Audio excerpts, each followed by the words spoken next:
কিরে পিসি, এভাবে তাকে কি দেখছিস? না না, কিছু না। কিছু বলবেন? এদিকে আইতে পিসি। আপনি আমার থেকে মাত্র 3 ইয়ারের জুনিয়র, তাহলে আপনি আমাকে পিচ্ছি বলেন কিভাবে? ওকে, তা কলেজে কি নতুন নাকি? কেন? তুই অনেক কিউট, তাই তোকে একটু র্যাগিং দিব। কিছু না বলে চুপচাপ দাঁড়িয়ে রইলাম। তখনই মেহেদি ভাইয়া আসলো। জান্নাত, তুই ওকে ধরেছিস কেন? বুঝতে পারলাম মেয়েটার নাম জান্নাত, তবে মনে পরি নামে সেভ হয়ে গেল। সেটা কি তোকে বলতে হবে? ও আমার ছোট ভাই, তাই ওকে ধরলে আমি তোকে ছাড়বো না। আমি ওদেরকে নিয়ে খেয়াল না করে পাশের একটা আপুকে পড়াতে শুরু করলাম। দেখতে যেহেতু কিউট, তাই পাশের আপুটাও শরম পেতে লাগলো। জান্নাত আপুর নজর আমার উপরে পড়তে গিয়ে একটা ধমক দিল। ওই, তোর সাহস কি করে হয় আমার বান্ধবীকে পটানোর? আমি চুপ হয়ে গেলাম। তারপর আপুর দিকে রাগি চোখে তাকালাম। আপু, অনেক তো ভার্সিটিতে রাজত্ব করেছো, এবার থেকে আর পারবে না, তো ভালো হয়ে যাও, বাই বলেই সবাইকে নিয়ে সেখান থেকে চলে আসলাম। ওই দিন ক্লাস করে বাসায় চলে আসলাম। তারপরের দিন ভার্সিটিতে গিয়ে সবাইকে খুঁজতে লাগলাম। হঠাৎ কেউ একজন আমাকে টান দিয়ে একটা ক্লাসরুমে ঢুকিয়ে ফেলে তারপর দরজাটা লাগিয়ে দেয়। টান সামলাতে চারিদিকে তাকিয়ে হালকা অবাক হয়ে গেলাম। ক্লাসটায় পুরোটাই মেয়েতে ভর্তি। আমাকে এখানে আনা হয়েছে কেন? তুই কালকে কি বলেছিলি? কখন? যে আমাদের রাজত্ব তুই শেষ করে দিবি। তোর বাসা কোথায় রে? গ্রামে। সবাই আমার কথা শুনে হেসে দিল। আমি কিছু না বলে শুধু সবাইকে দেখতে লাগলাম। গ্রামের ছেলে হয়ে আমাদের রাজত্ব কেড়ে নিবি? কিছুদিন যেতে দিন, সব টের পেয়ে যাবেন। গ্রামে থাকতে তো মনে হয় ভদ্র ছিলি, এত কিউট দেখতে। তা শহরে এসে কি রক্ত গরম হয়ে গেছে নাকি? সিংহ সব জায়গায় সিংহ থাকে, বিড়াল সে কখনোই হয় না। রাখ, আমি তোর গ্রামে খোঁজ নিয়ে দেখতেছি তুই কেমন সিংহ ছিলি। গ্রামে খোঁজ নিতে যাবেন না। কেন? তোর সবকিছু ফাঁস হয়ে যাবে তাই? না, খোঁজ নেওয়ার পর থেকে আমাকে ভয় পাবেন তাই। হো, তাই নাকি? আরে, আপনাদের এতটুকু আক্কেল থাকা তো দরকার যে ছেলেটা একদিনে যেহেতু ফার্স্ট ইয়ারে হয়ে লাস্ট ইয়ারে ছেলেদের বস হয়ে গেছে, মানে কিছু তো একটা আছে আমার মাঝে, তাই না? বেআক্কেলের মতো দল সব। যান সরেন, বাইরে যাবো আমি। কথাটা বলার পর সবার মুখে ভয় দেখতে পেলাম আমি। তখন একটু ভাব নিয়ে আমি দরজার কাছে চলে আসলাম। দরজাটা খোলার আগে আবার পিছনে ফিরে পড়লাম। বাইরে ওই ঝুলে থাকা মুখ নিয়ে যাবেন না, সবাই বুঝে যাবে যে আপনাদের ফার্স্ট ইয়ারের ছেলে আপনাদের গেম বাজিয়ে দিয়েছে। So smile. এই কথা বলে আমি বাইরে বেরিয়ে আসলাম। বাইরে বেরিয়ে দেখি মেহেদি ভাই সহ সবাই দাঁড়িয়ে আছে, আর আমি বেরোতে আমাদেরকে অবাক হয়ে তাকিয়ে রইল। কি হলো, এভাবে তাকিয়ে আছো কেন? তোকে কি মেরেছে ওরা? মারবে তাও আমাকে? বের হইলে ওদের মুখটা দেখিও কিভাবে শুকিয়ে কাঠ হয়ে আছে। তুই প্রথম যে কিনা টিচার রুম থেকে মার না খেয়ে বেরোইছিস। ও, ওইটা টর্চার রুম নাকি? ওদের যা ভয় দেখিয়েছে, ওরা সবাই এখন আমার সাথে কথা বললেও হিসাব করে বলবে। তাই নাকি? তারপর জান্নাতা পুরো বের হলেন। ওদের শুকনো মুখটা দেখে মেহেদি ভাই সহ বাকি সবাই হাসতে লাগলো। ওই জান্নাত শোন, এবার সিংহ এসেছে আমাদের দলে, দেখবো কিভাবে তুই আর পাওয়ার বাড়াস আমাদের সামনে। মেহেদি ভাইয়া জোরে ডাক দিয়ে বলল। জান্নাত আপু কিছু না বলে চলে গেল। তারপর ওনাদের নিয়ে বসলাম একটা জায়গায়। আচ্ছা, সারা ভার্সিটির মেয়েদের লিডার কয়জন? 5 জন। এই 5 জনের লিডার কি জান্নাত নাকি?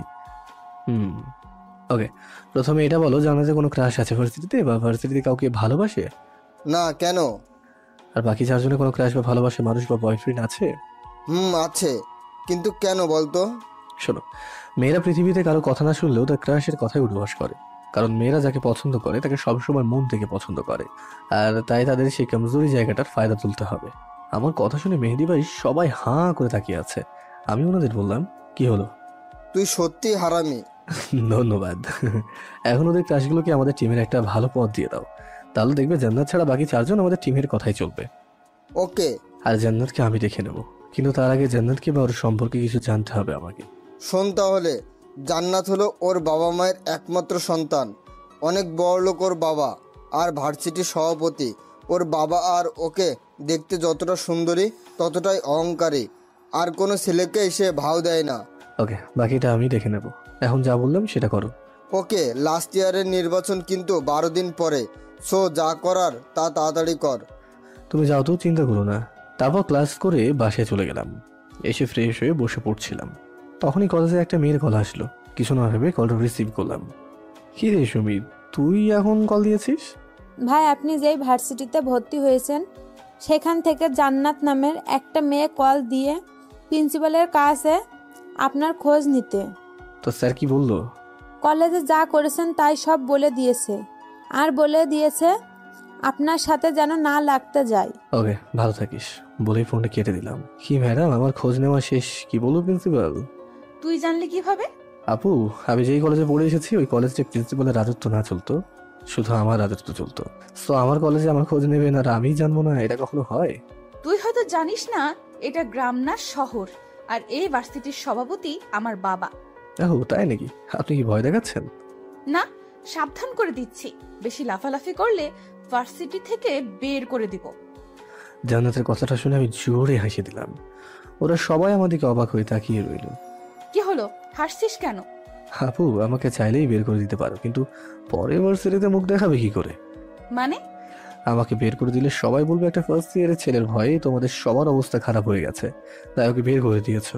তারপর তোমাদের দেখলে শুধু ছেলেরাই না, মেয়েরাও হাসবে আর থুতু দিয়ে চলে যাবে তোমাদের।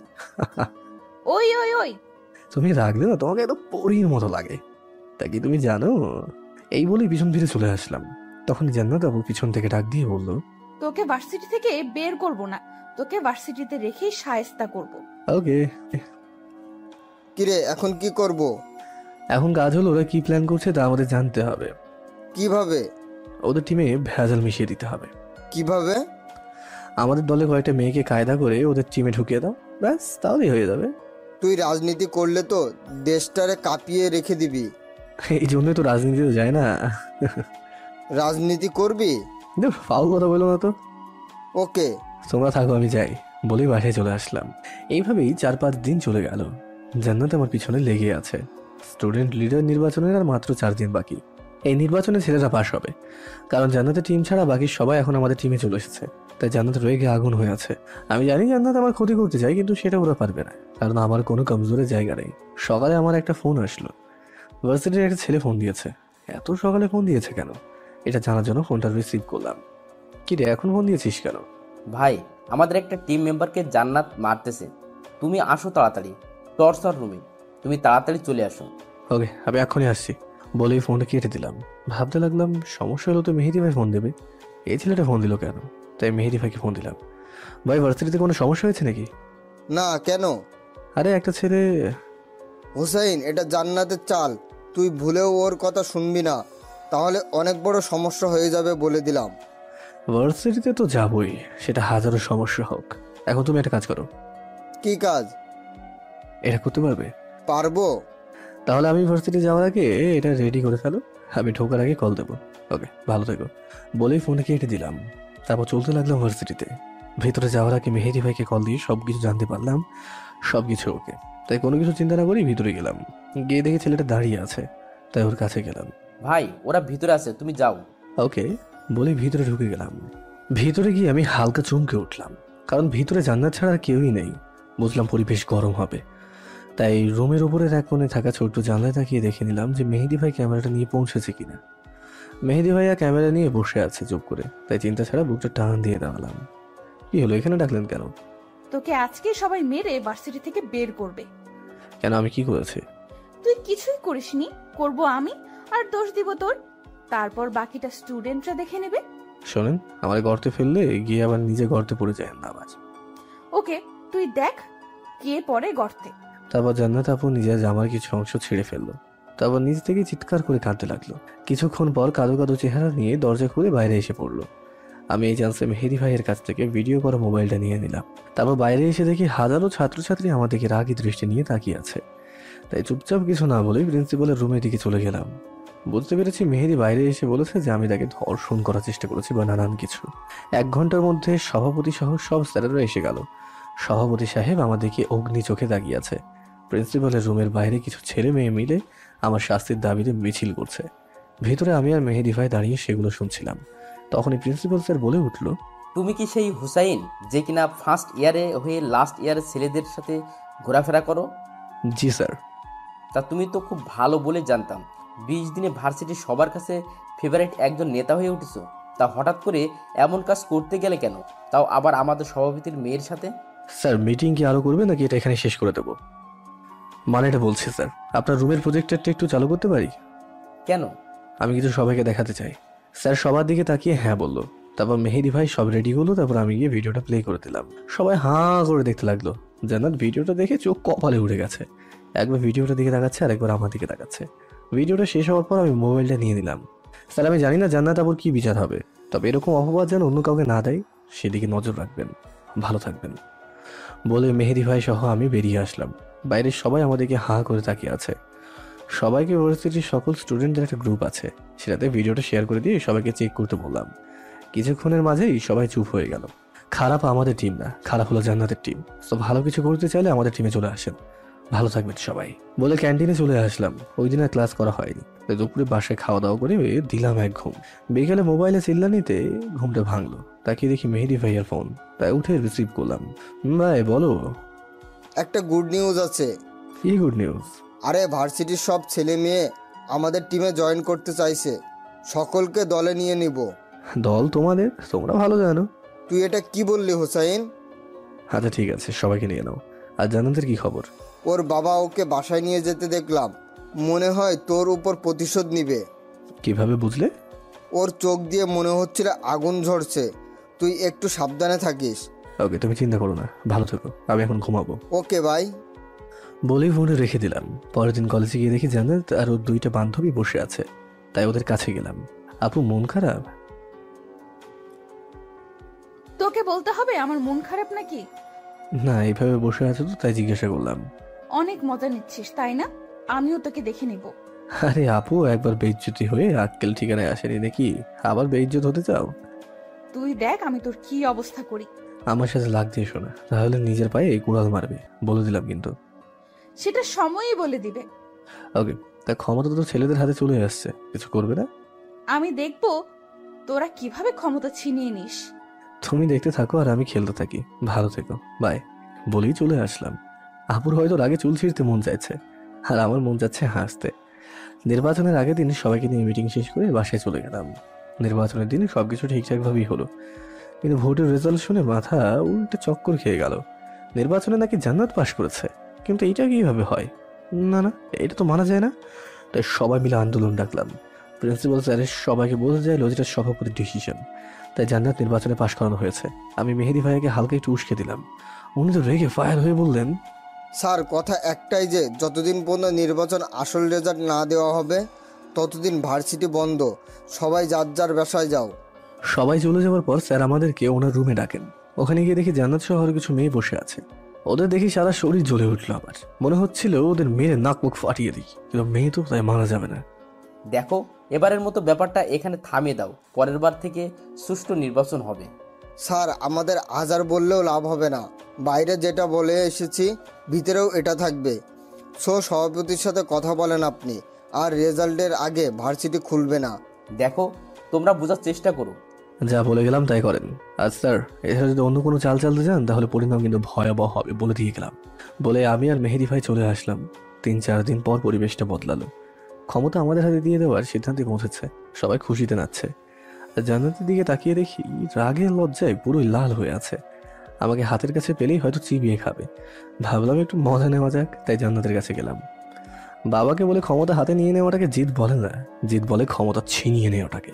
আমার কথা শুনে জান্নাত আপু হেসেই দিল, আর কেমন জানি একটা লুক নিয়ে আমার দিকে তাকালো। এবার তোর গলার কাটা হব আমি। ছি, এরপরেও তোমার লজ্জা হলো না?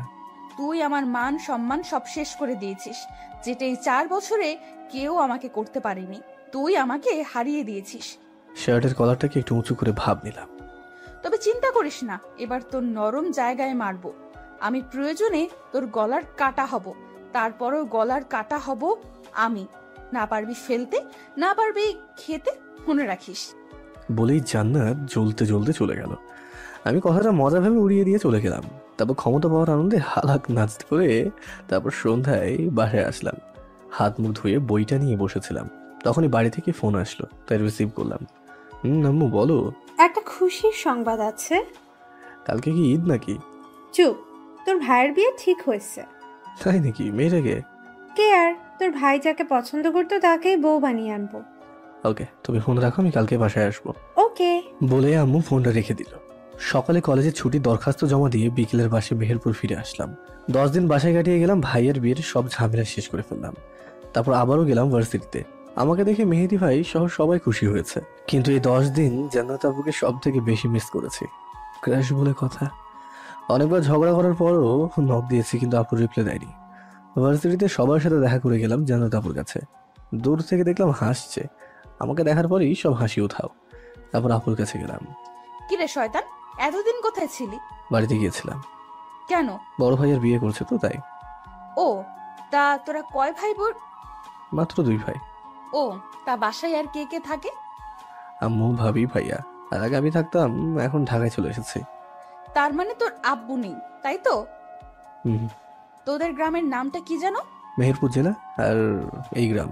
ওকে, তুই যা, আমাকে এখন অনেক কাজ করতে হবে। ওকে বলেই সেখান থেকে চলে আসলাম। এইভাবে কেটে গেল 3 মাস। আপু এখনো আমাকে দেখলে চলে, কিন্তু আমার সেদিকে দেখার মতো অত সময় নেই। এদিকে ভার্সিটিতে গ্রীষ্মকালে ছুটি পড়ে গেছে, প্রায় সপ্তাহখানেক হবে। বাড়িতে যাব, কিন্তু কিছু কাজ আছে, তাই সেগুলো শেষ করে আজকে দুপুরে বাড়ি ফিরে যাব। যেই ভাবা সেই কাজ। বাসে ফিরতে ফিরতে রাত হয়ে গেল। সবার সাথে কথা বলা শেষ করে নিজের রুমের দিকে গেলাম। রুমে ঢুকতে আটকে উঠলাম। ভূত দেখার মতো চমকে আবারও বাইরে চলে আসলাম। কি রে, বাহিরে আসলি কেন? না, এমনি আমার হঠাৎ মনে হলো আমার রুমে একটা মেয়ে আছে, তাই চমকে গিয়েছিলাম। মনে হওয়ার কি আছে? মেয়েটা তো সত্যিই আছে তোর রুমের ভিতরে। কি? কি? না, জি। আর তুই এত অবাক হলি কেন? কিছু না, এমনি। তুমি যাও, আমি একটু পরে আসছি। ওকে। বলে আম্মু চলে গেল। তারপর আমি রুমের ভিতরে চলে গেলাম। কি রে, কি খবর তোর? আপনি এখানে কেন? আমাদের বাসায় আসলেন কেন? সেটা এখন বাহিরে গেলেই তোর আম্মু বলবে তোকে। মানে আপনি কি বলেছেন আম্মুকে? সেটা আম্মুর কাছ থেকে গিয়ে শুনে আয়। ওকে, আমি একটু পরে যাচ্ছি। যদি উল্টো পাল্টা কিছু বলেন না, তাহলে খবর আছে আপনার। মারবি নাকি আমাকে? তার চেয়েও বেশি মারবো। বলেই ওয়াশরুমে চলে গেলাম ফ্রেশ হতে। এসে দেখি জান্নাত রুমে নেই, তাই আমি রেডি হয়ে খাওয়া দাওয়া করতে চলে গেলাম। সবাই একসাথে বসে খেতে লাগলাম। তখনই ভাইয়া বলে উঠলো, শোন হোসাইন, আমি আর আম্মু মিলে একটা ডিসিশন নিয়েছি। কি ডিসিশন? কলিজাটা কাঁপছিল, কি না কি বলে এই ভেবে। আমরা তোর বিয়ে ঠিক করেছি জান্নাতের সাথে। ভাইয়ার কথা শুনেই গলায় ভাত আটকে গেল, তাই কাশতে লাগলাম। সবাই মিলিয়ে পানি খাইয়ে থামালো। কিরে, কি হয়েছে তোর? না না, কিছু না। ওই তুমি যেন কি একটা বলবে বলছিলে। তোর বিয়ে ঠিক করেছি মাহির সাথে। ভাইয়া, উনি আমার 3 ক্লাস সিনিয়র। তো কি হয়েছে, এখন চুপচাপ খা। খাওয়া দাওয়া শেষ করে ছাদে আয়, তোর সাথে আমার কথা আছে। ওকে বলেই চুপচাপ খেয়ে রুমে চলে আসলাম। এখন সবকিছু মাথার উপর দিয়ে যাচ্ছে। জান্নাত আমাকে বিয়ে করতে চাইছে কেন? নিশ্চয়ই আমার উপরে প্রতিশোধ নিতে। এইসব ভাবছিলাম, তখনই জান্নাত রুমে আসলো আর আমাকে দেখে মুচকি হাসতে লাগলো। কিরে, কেমন চমকে দিলাম না? হুম। এইটা তো কিছুই না, তোর লাইফে এমন চমক আরো অনেক বাকি। ওই ওই, আর কিছু বলার আগে ভাইয়া ডাক দিল। হুসাইন, ছাদে আয়। আসছি। আপনাকে তো আমি দেখে নেব, এই বলে আমি ছাদে চলে আসলাম। ভাইয়া, তোমাদের কি মাথা খারাপ হয়ে গেছে? এত বড় মেয়ের সাথে আমার বিয়ে দিতে যাচ্ছ তুমি? তোর থেকে মাত্র 2 বছরের বড়, আর এটাকে কি কেউ বড় বলে নাকি? আচ্ছা, এটা বাদ দিলাম। তুমি জানো ও আমার উপর প্রতিশোধ নিতে এখানে এসেছে? আমাদের সব বলেছে, তোর যাওয়া থেকে শুরু করে নির্বাচনের ঘটনা সহ সব বলেছে আমাদের। তারপরেও তোমরা ওকে এই বাড়ি বউ বানাতে যাচ্ছ? মেয়েটা খুব ভালো, আর আম্মু নিজে কথা দিয়েছে। আর তুই ভালো করেই জানিস আম্মু কথা দেওয়ায় কতটা পাক্কা। ভাইয়া, তোমরা ব্যাপারটা বুঝছো না। আমরা বুঝছি, তুই বুঝিসনি। মেয়েটা তোকে অনেক ভালোবাসে, দেখিস অনেক সুখে থাকবি সারাটা জীবন তুই। মনে মনে বলতে লাগলাম, পিছনে বাঁশ নিয়ে কোন শালায় ভালো থাকে? আর এই মেয়ে তো পুরো একটা বাঁশের ঝাড়। জীবনে যা শান্তি ছিল সব মাটি চাপা দিতে হবে, কারণ ওনাদের যাই বলি না কেন সবকিছু জবাব নেগেটিভই আসবে। কি রে, কি এত ভাবছিস? তোমরা যে ওর আবেগকে এত পাত্তা দিচ্ছ বা নিজের বাড়ি বউ বানাতে যাচ্ছ, ওর বাবা যদি জানতে পারে তাহলে আমাদের সবাইকে মাটির নিচে ঢুকিয়ে দেবে। কিন্তু ওর বাবা কখনোই মেনে নেবে না এত বড় লোকের মেয়েকে এই বাড়িতে বউ করে আনার স্বপ্ন দেখো কিভাবে তোমরা। হ্যাঁ, বাঁচতে চাইলে ওকে বুঝিয়ে সুঝিয়ে বাসায় পাঠিয়ে দাও।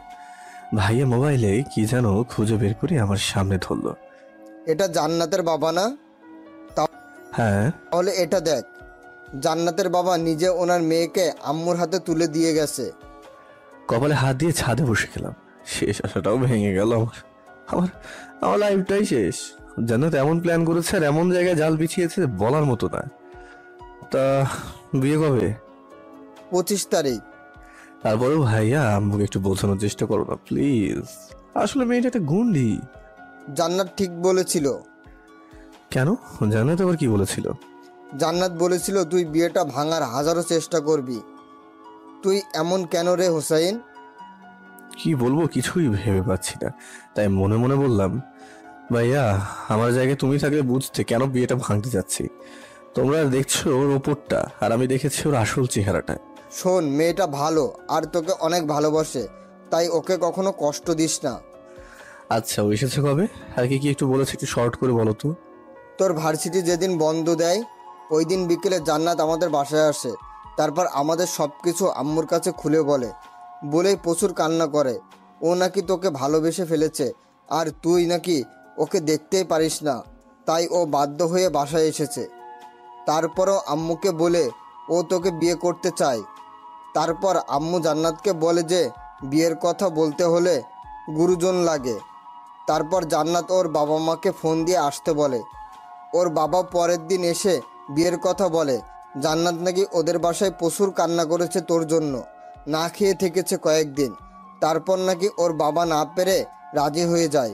তারপর জান্নাতের বাবা মা জান্নাতকে আম্মুর হাতে তুলে দিয়ে যায়। তারপর থেকে জান্নাত এখানেই আছে। তাহলে তোমরা আমাকে এতদিন এসব বলনি কেন? জান্নাত নাকি তোকে সারপ্রাইজ দিতে চেয়েছিল, তাই আমাদের কিছু বলতে নিষেধ করেছে। ও আচ্ছা। কাল বিকেলে আম্মু আমাকে কি বলেছে জানিস? কি বলেছে এই কয়েকদিনে নাকি জান্নাতকে আম্মুর অনেক পছন্দ হয়েছে। কি? এটা শোনারই বাকি ছিল। যাও, তুমি আর যা ভালো লাগে করো, যাও। আচ্ছা তুই থাক, আমি গেলাম। বলেই ভাইয়া নিচে চলে গেল। পকেট থেকে সিগারেটটা বের করে টানতে টানতে লাগলাম। কি করবো, মাথায় তো কিছুই কাজ করছে না।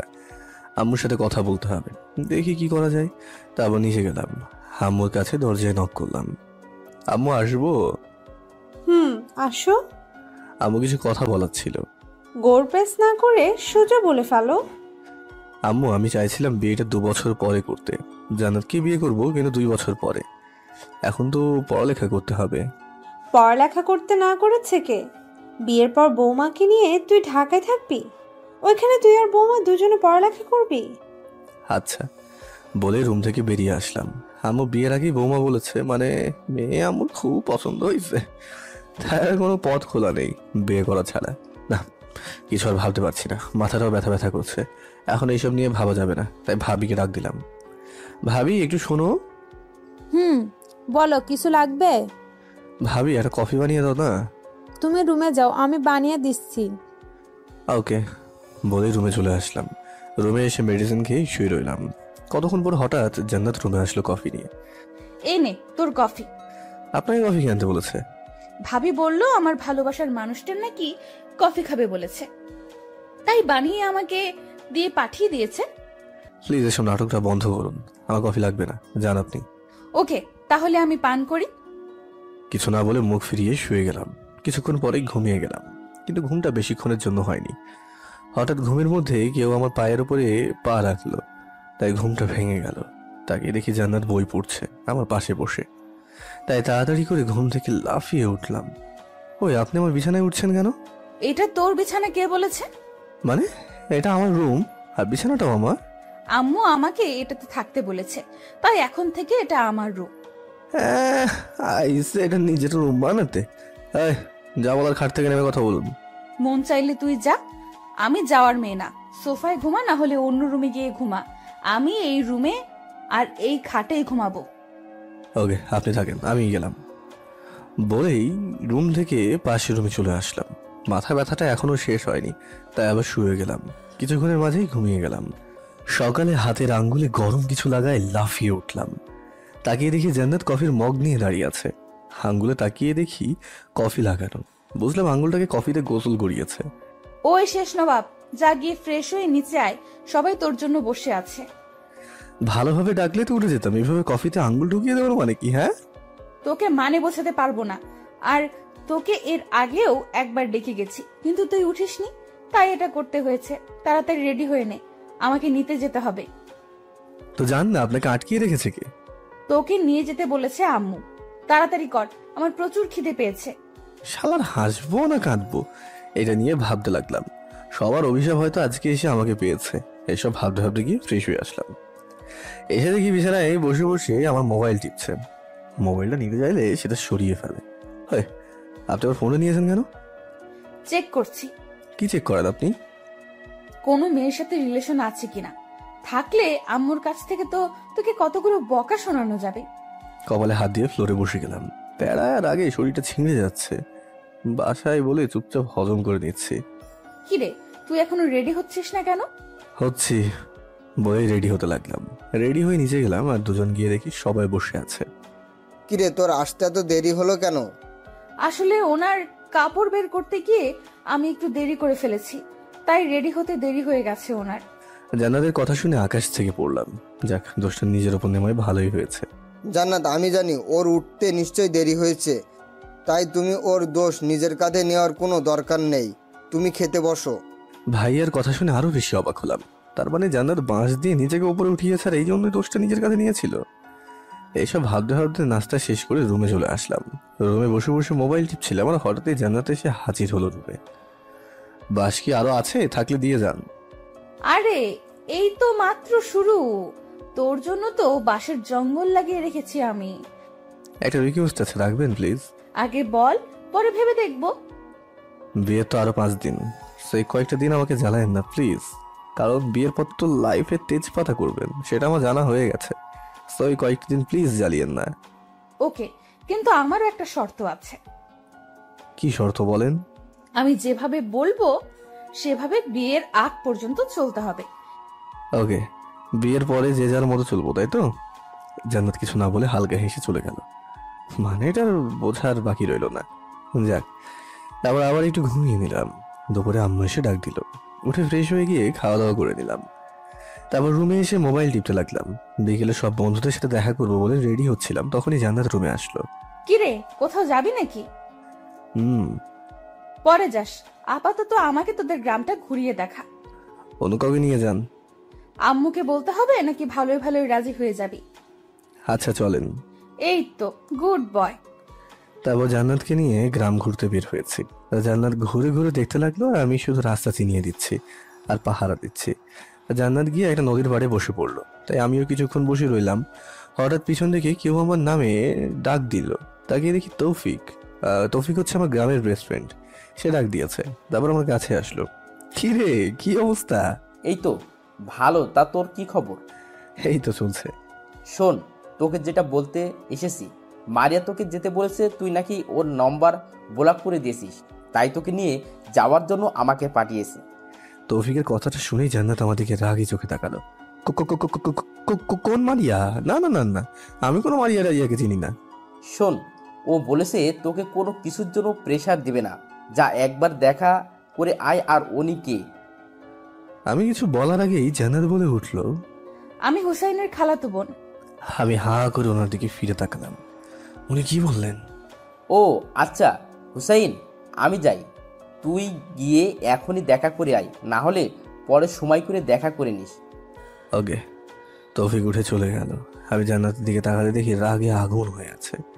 কি বলবো কিছুই তো বুঝতে পারছি না। বাবা, আসলে আপু, আমি আর কিছু বলতে পারলাম না, তার আগে ঠাস করে গালে চড় বসিয়ে দিল। আগে জানতাম তুই শয়তান, এখন তো দেখি তুই লুচ্চামিও করিস। কিছু না বলে চুপ করে গালে হাত দিয়ে বসে রইলাম। চল এখনই গিয়ে মারিয়ার সাথে কথা বলবি, আর যা সম্পর্ক ছিল সব ভেঙে দিয়ে আসবি। আর আমার কথা জিজ্ঞেস করলে বলবি আমি তোর কাজিন, ভুলেও বলবি না আমি তোর হবু বউ। ওকে। আমিও উঠে ওনাকে নিয়ে গেলাম মারিয়ার কাছে। গিয়ে দেখি মারিয়া দাঁড়িয়ে আছে। তারপর দুজনে মারিয়ার কাছে যেতে লাগলাম। তখনই মোবাইলে কল আসলো। তাকিয়ে দেখি জান্নাতের কল। আমি তো আপনার সামনেই, তাহলে আমাকে কেন কল দিয়েছেন আপনি? রিসিভ করে চুপচাপ বুক পকেটে রেখে দে। কেন? তোর মারিয়া তোকে কি বলে তা শুনবো, খবরদার ভুলেও ফোনটা কাটবি না। চল। ওনার এই কথা শুনে রাগে শরীরটা জ্বলে যাচ্ছে, তাও কিছুই বললাম না। চুপচাপ গেলাম মারিয়ার কাছে। মারিয়ার চোখে হালকা পানি, কিন্তু আমি অসহায়, তাই কিচ্ছু করতে পারছি না। মারিয়া আমাকে দেখে এগিয়ে আসলো। কেমন আছো রাজ? ভালো, তুমি? ভালো। উনি কে? আমার কাজিন। ও হাই আপু। হ্যালো, কেমন আছো মারিয়া? ভালো, আপনি কেমন আছেন? ভালো, তোমরা কথা বলো, আমি ওইখানে আছি। বলেই জান্নাত দূরে চলে গেল। সরি তোমাকে ডাক দেওয়ার জন্য।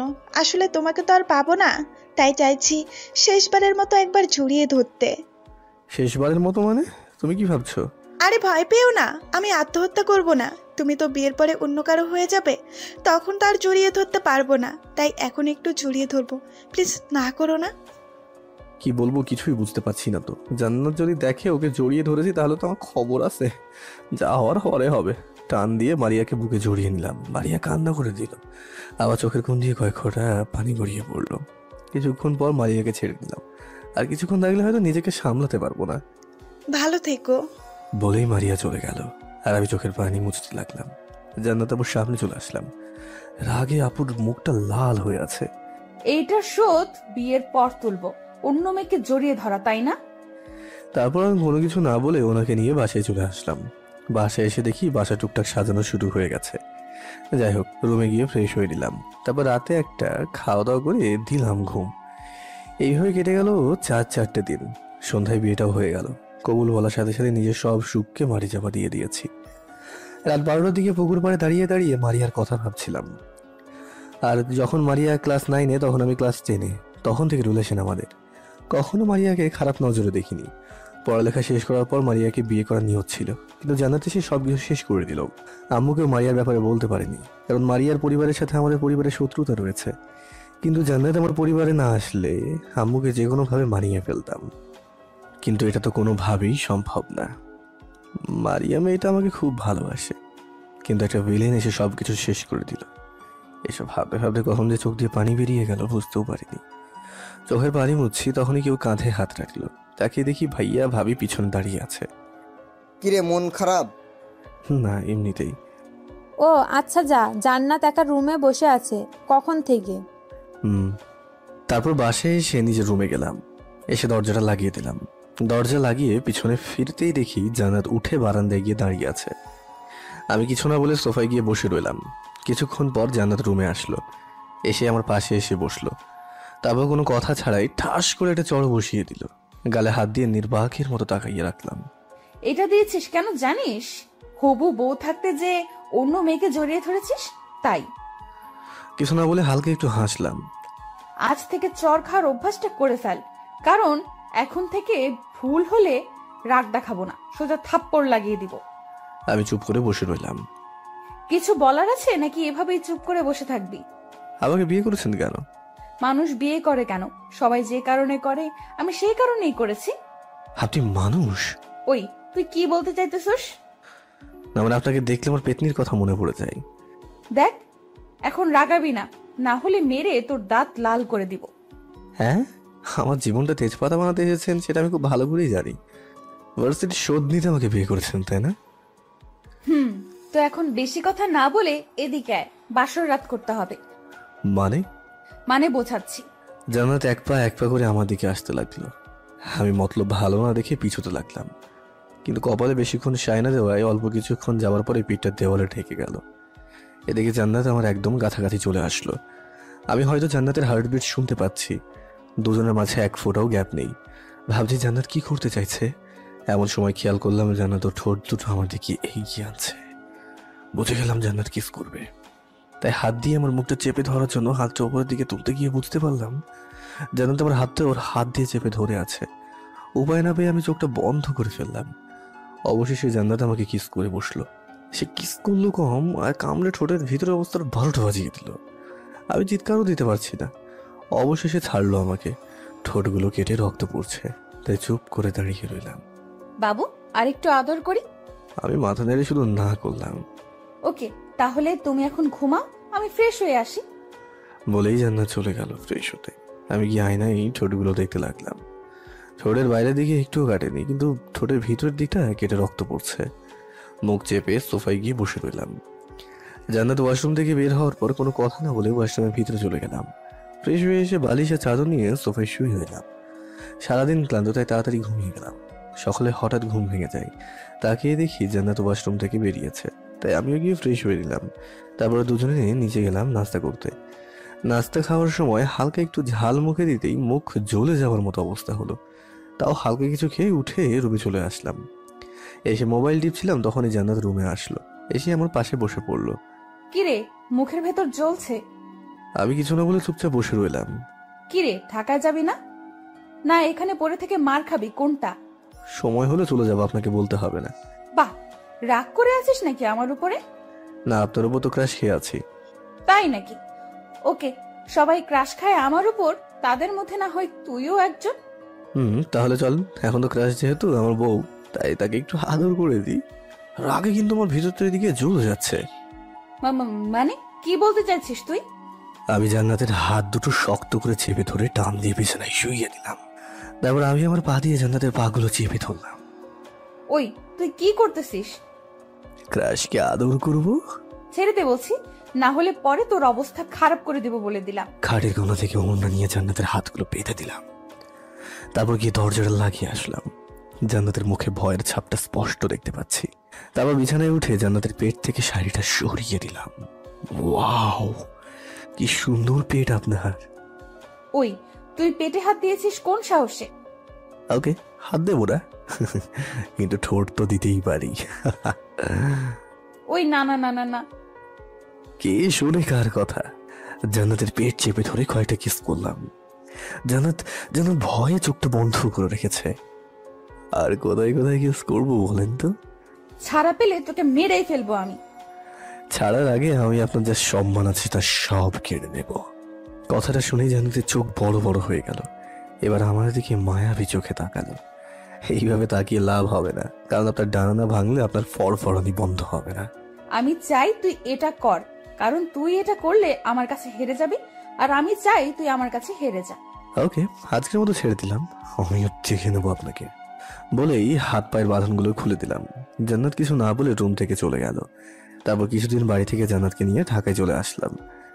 ঢাকায় একটা বাসা ভাড়া নিয়ে নিলাম। পরের দিন দুজনে ভার্সিটিতে যাওয়ার জন্য রেডি হতে চলে গেলাম ভার্সিটিতে। সবার সাথে দেখা সাক্ষাৎ করার পর মেহেদি ভাইদের সাথে ক্যান্টিনে বসে আড্ডা দিতে লাগলাম। তখনই জান্নাত তার বান্ধবীকে পাঠালো আমাকে ডাকার জন্য। তারপর উঠে গেলাম জান্নাতের কাছে। গিয়ে দেখি জান্নাতের হাতে একটা পেপার নিয়ে দাঁড়িয়ে আছে। কি হলো, আমাকে ডেকেছেন কেন? এই পেপারে একটা সাইন লাগবে তো, তাই। কিসের পেপার? তোর আর আমার ডিভোর্স পেপার। এটাতে সাইন করার ঠিক 6 মাস পর আমাদের ডিভোর্স হয়ে যাবে। কি? সাইন কর এটাতে। আমি তো তোকে জ্বালাতে বিয়ে করেছি। তোর কি মনে হয় তোর সাথে সংসার করার জন্য? না, আমি বলছিলাম 6 মাস বেশি হয়ে যায় না আপু? ওই চুপ, কে তোর আপু? ও সরি, আসলে মুখ ফসকে বের হয়ে গেছে। যতদিন আমাদের মাঝে বিয়ের রিলেশনটা আছে ততদিন আপু ডাকবি না, বলে দিলাম, না হলে সবাই সন্দেহ করবে। ওকে। কি বলছিলি বল এবার।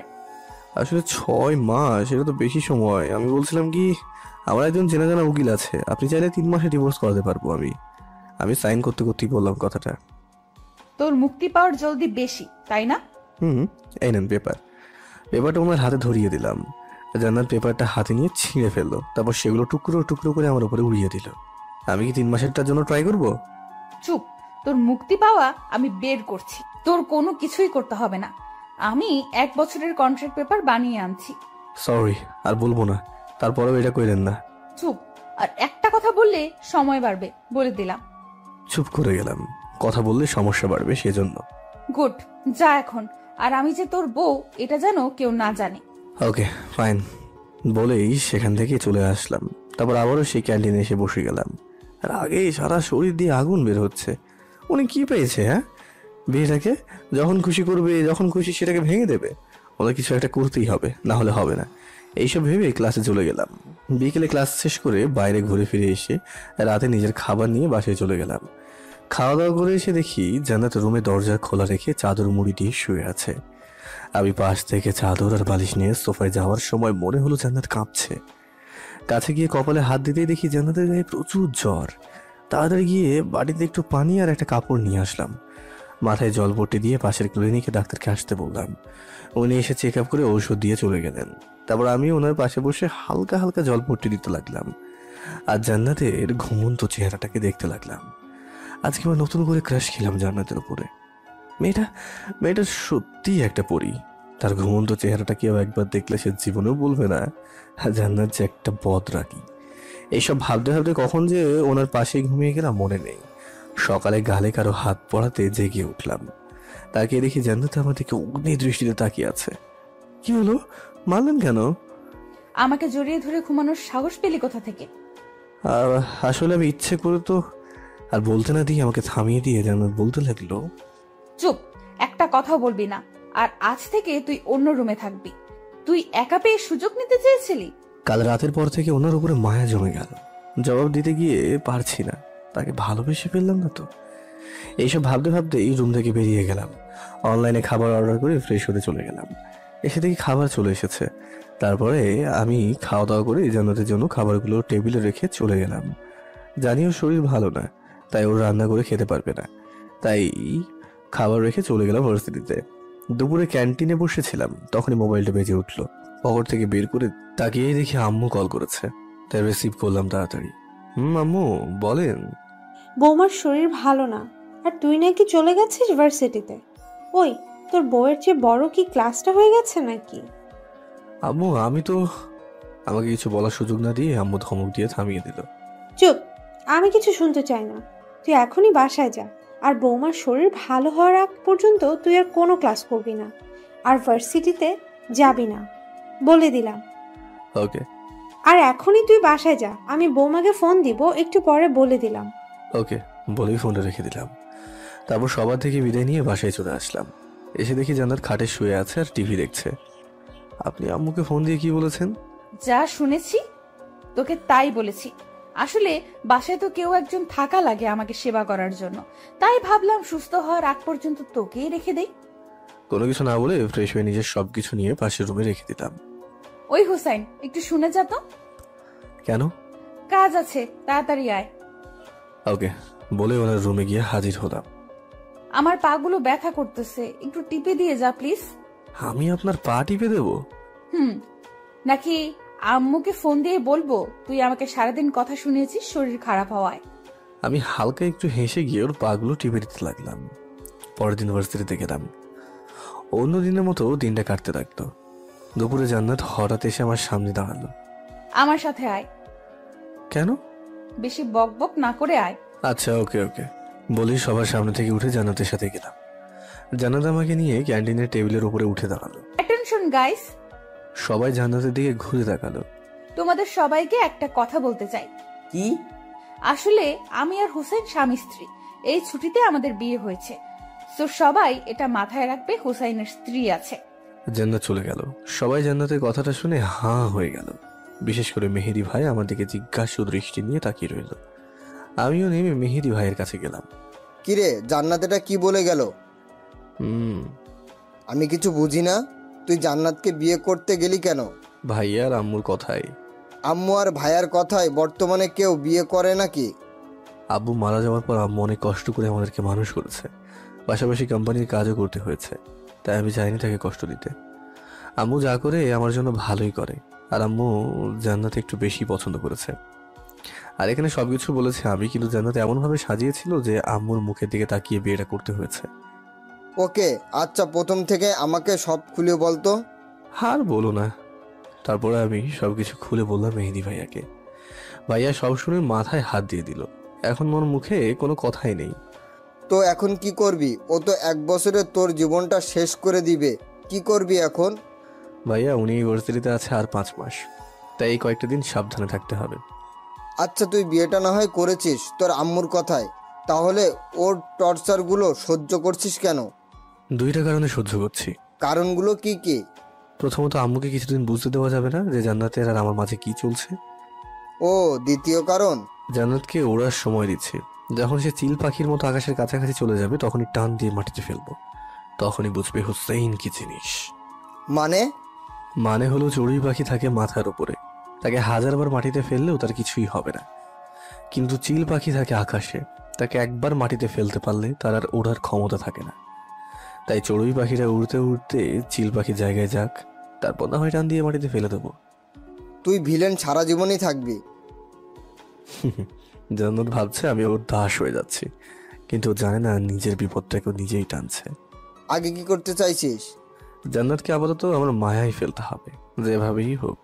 তারপর তেল আমি বার করব। আমাদের কোনো রকম হেল্প লাগলে বলিস, ওকে সাহায্য করতে আমরা আছি তোর পাশে। সেটা তো জানি। আচ্ছা আমার জানা মতে তোর লাইফ তো মারিয়া নামের একটা মেয়ের সাথে তার কি হলো? কি আর হবে, মারিয়াকে কিছুদিন ভুলে থাকতে হবে। জান্নাত থেকে ডিভোর্স পাওয়ার পর মারিয়াকে বিয়ে করে ফেলবো। মারিয়া তখন বিয়ে করতে রাজি হবে তুই বিবাহিত জেনেও? মারিয়া আমার আর জান্নাতের ব্যাপারে সব জানে, তো এইসব নিয়ে টেনশন করো না। আর জান্নাত ছাড়া কি দুনিয়াতে মেয়ের অভাব আছে নাকি যে বিয়ে করতে পারবো না? তাও ঠিক তো, চাইলেই কয়েকটা বিয়ে করতে পারবি, কারণ তোর সেই ট্যালেন্ট আছে।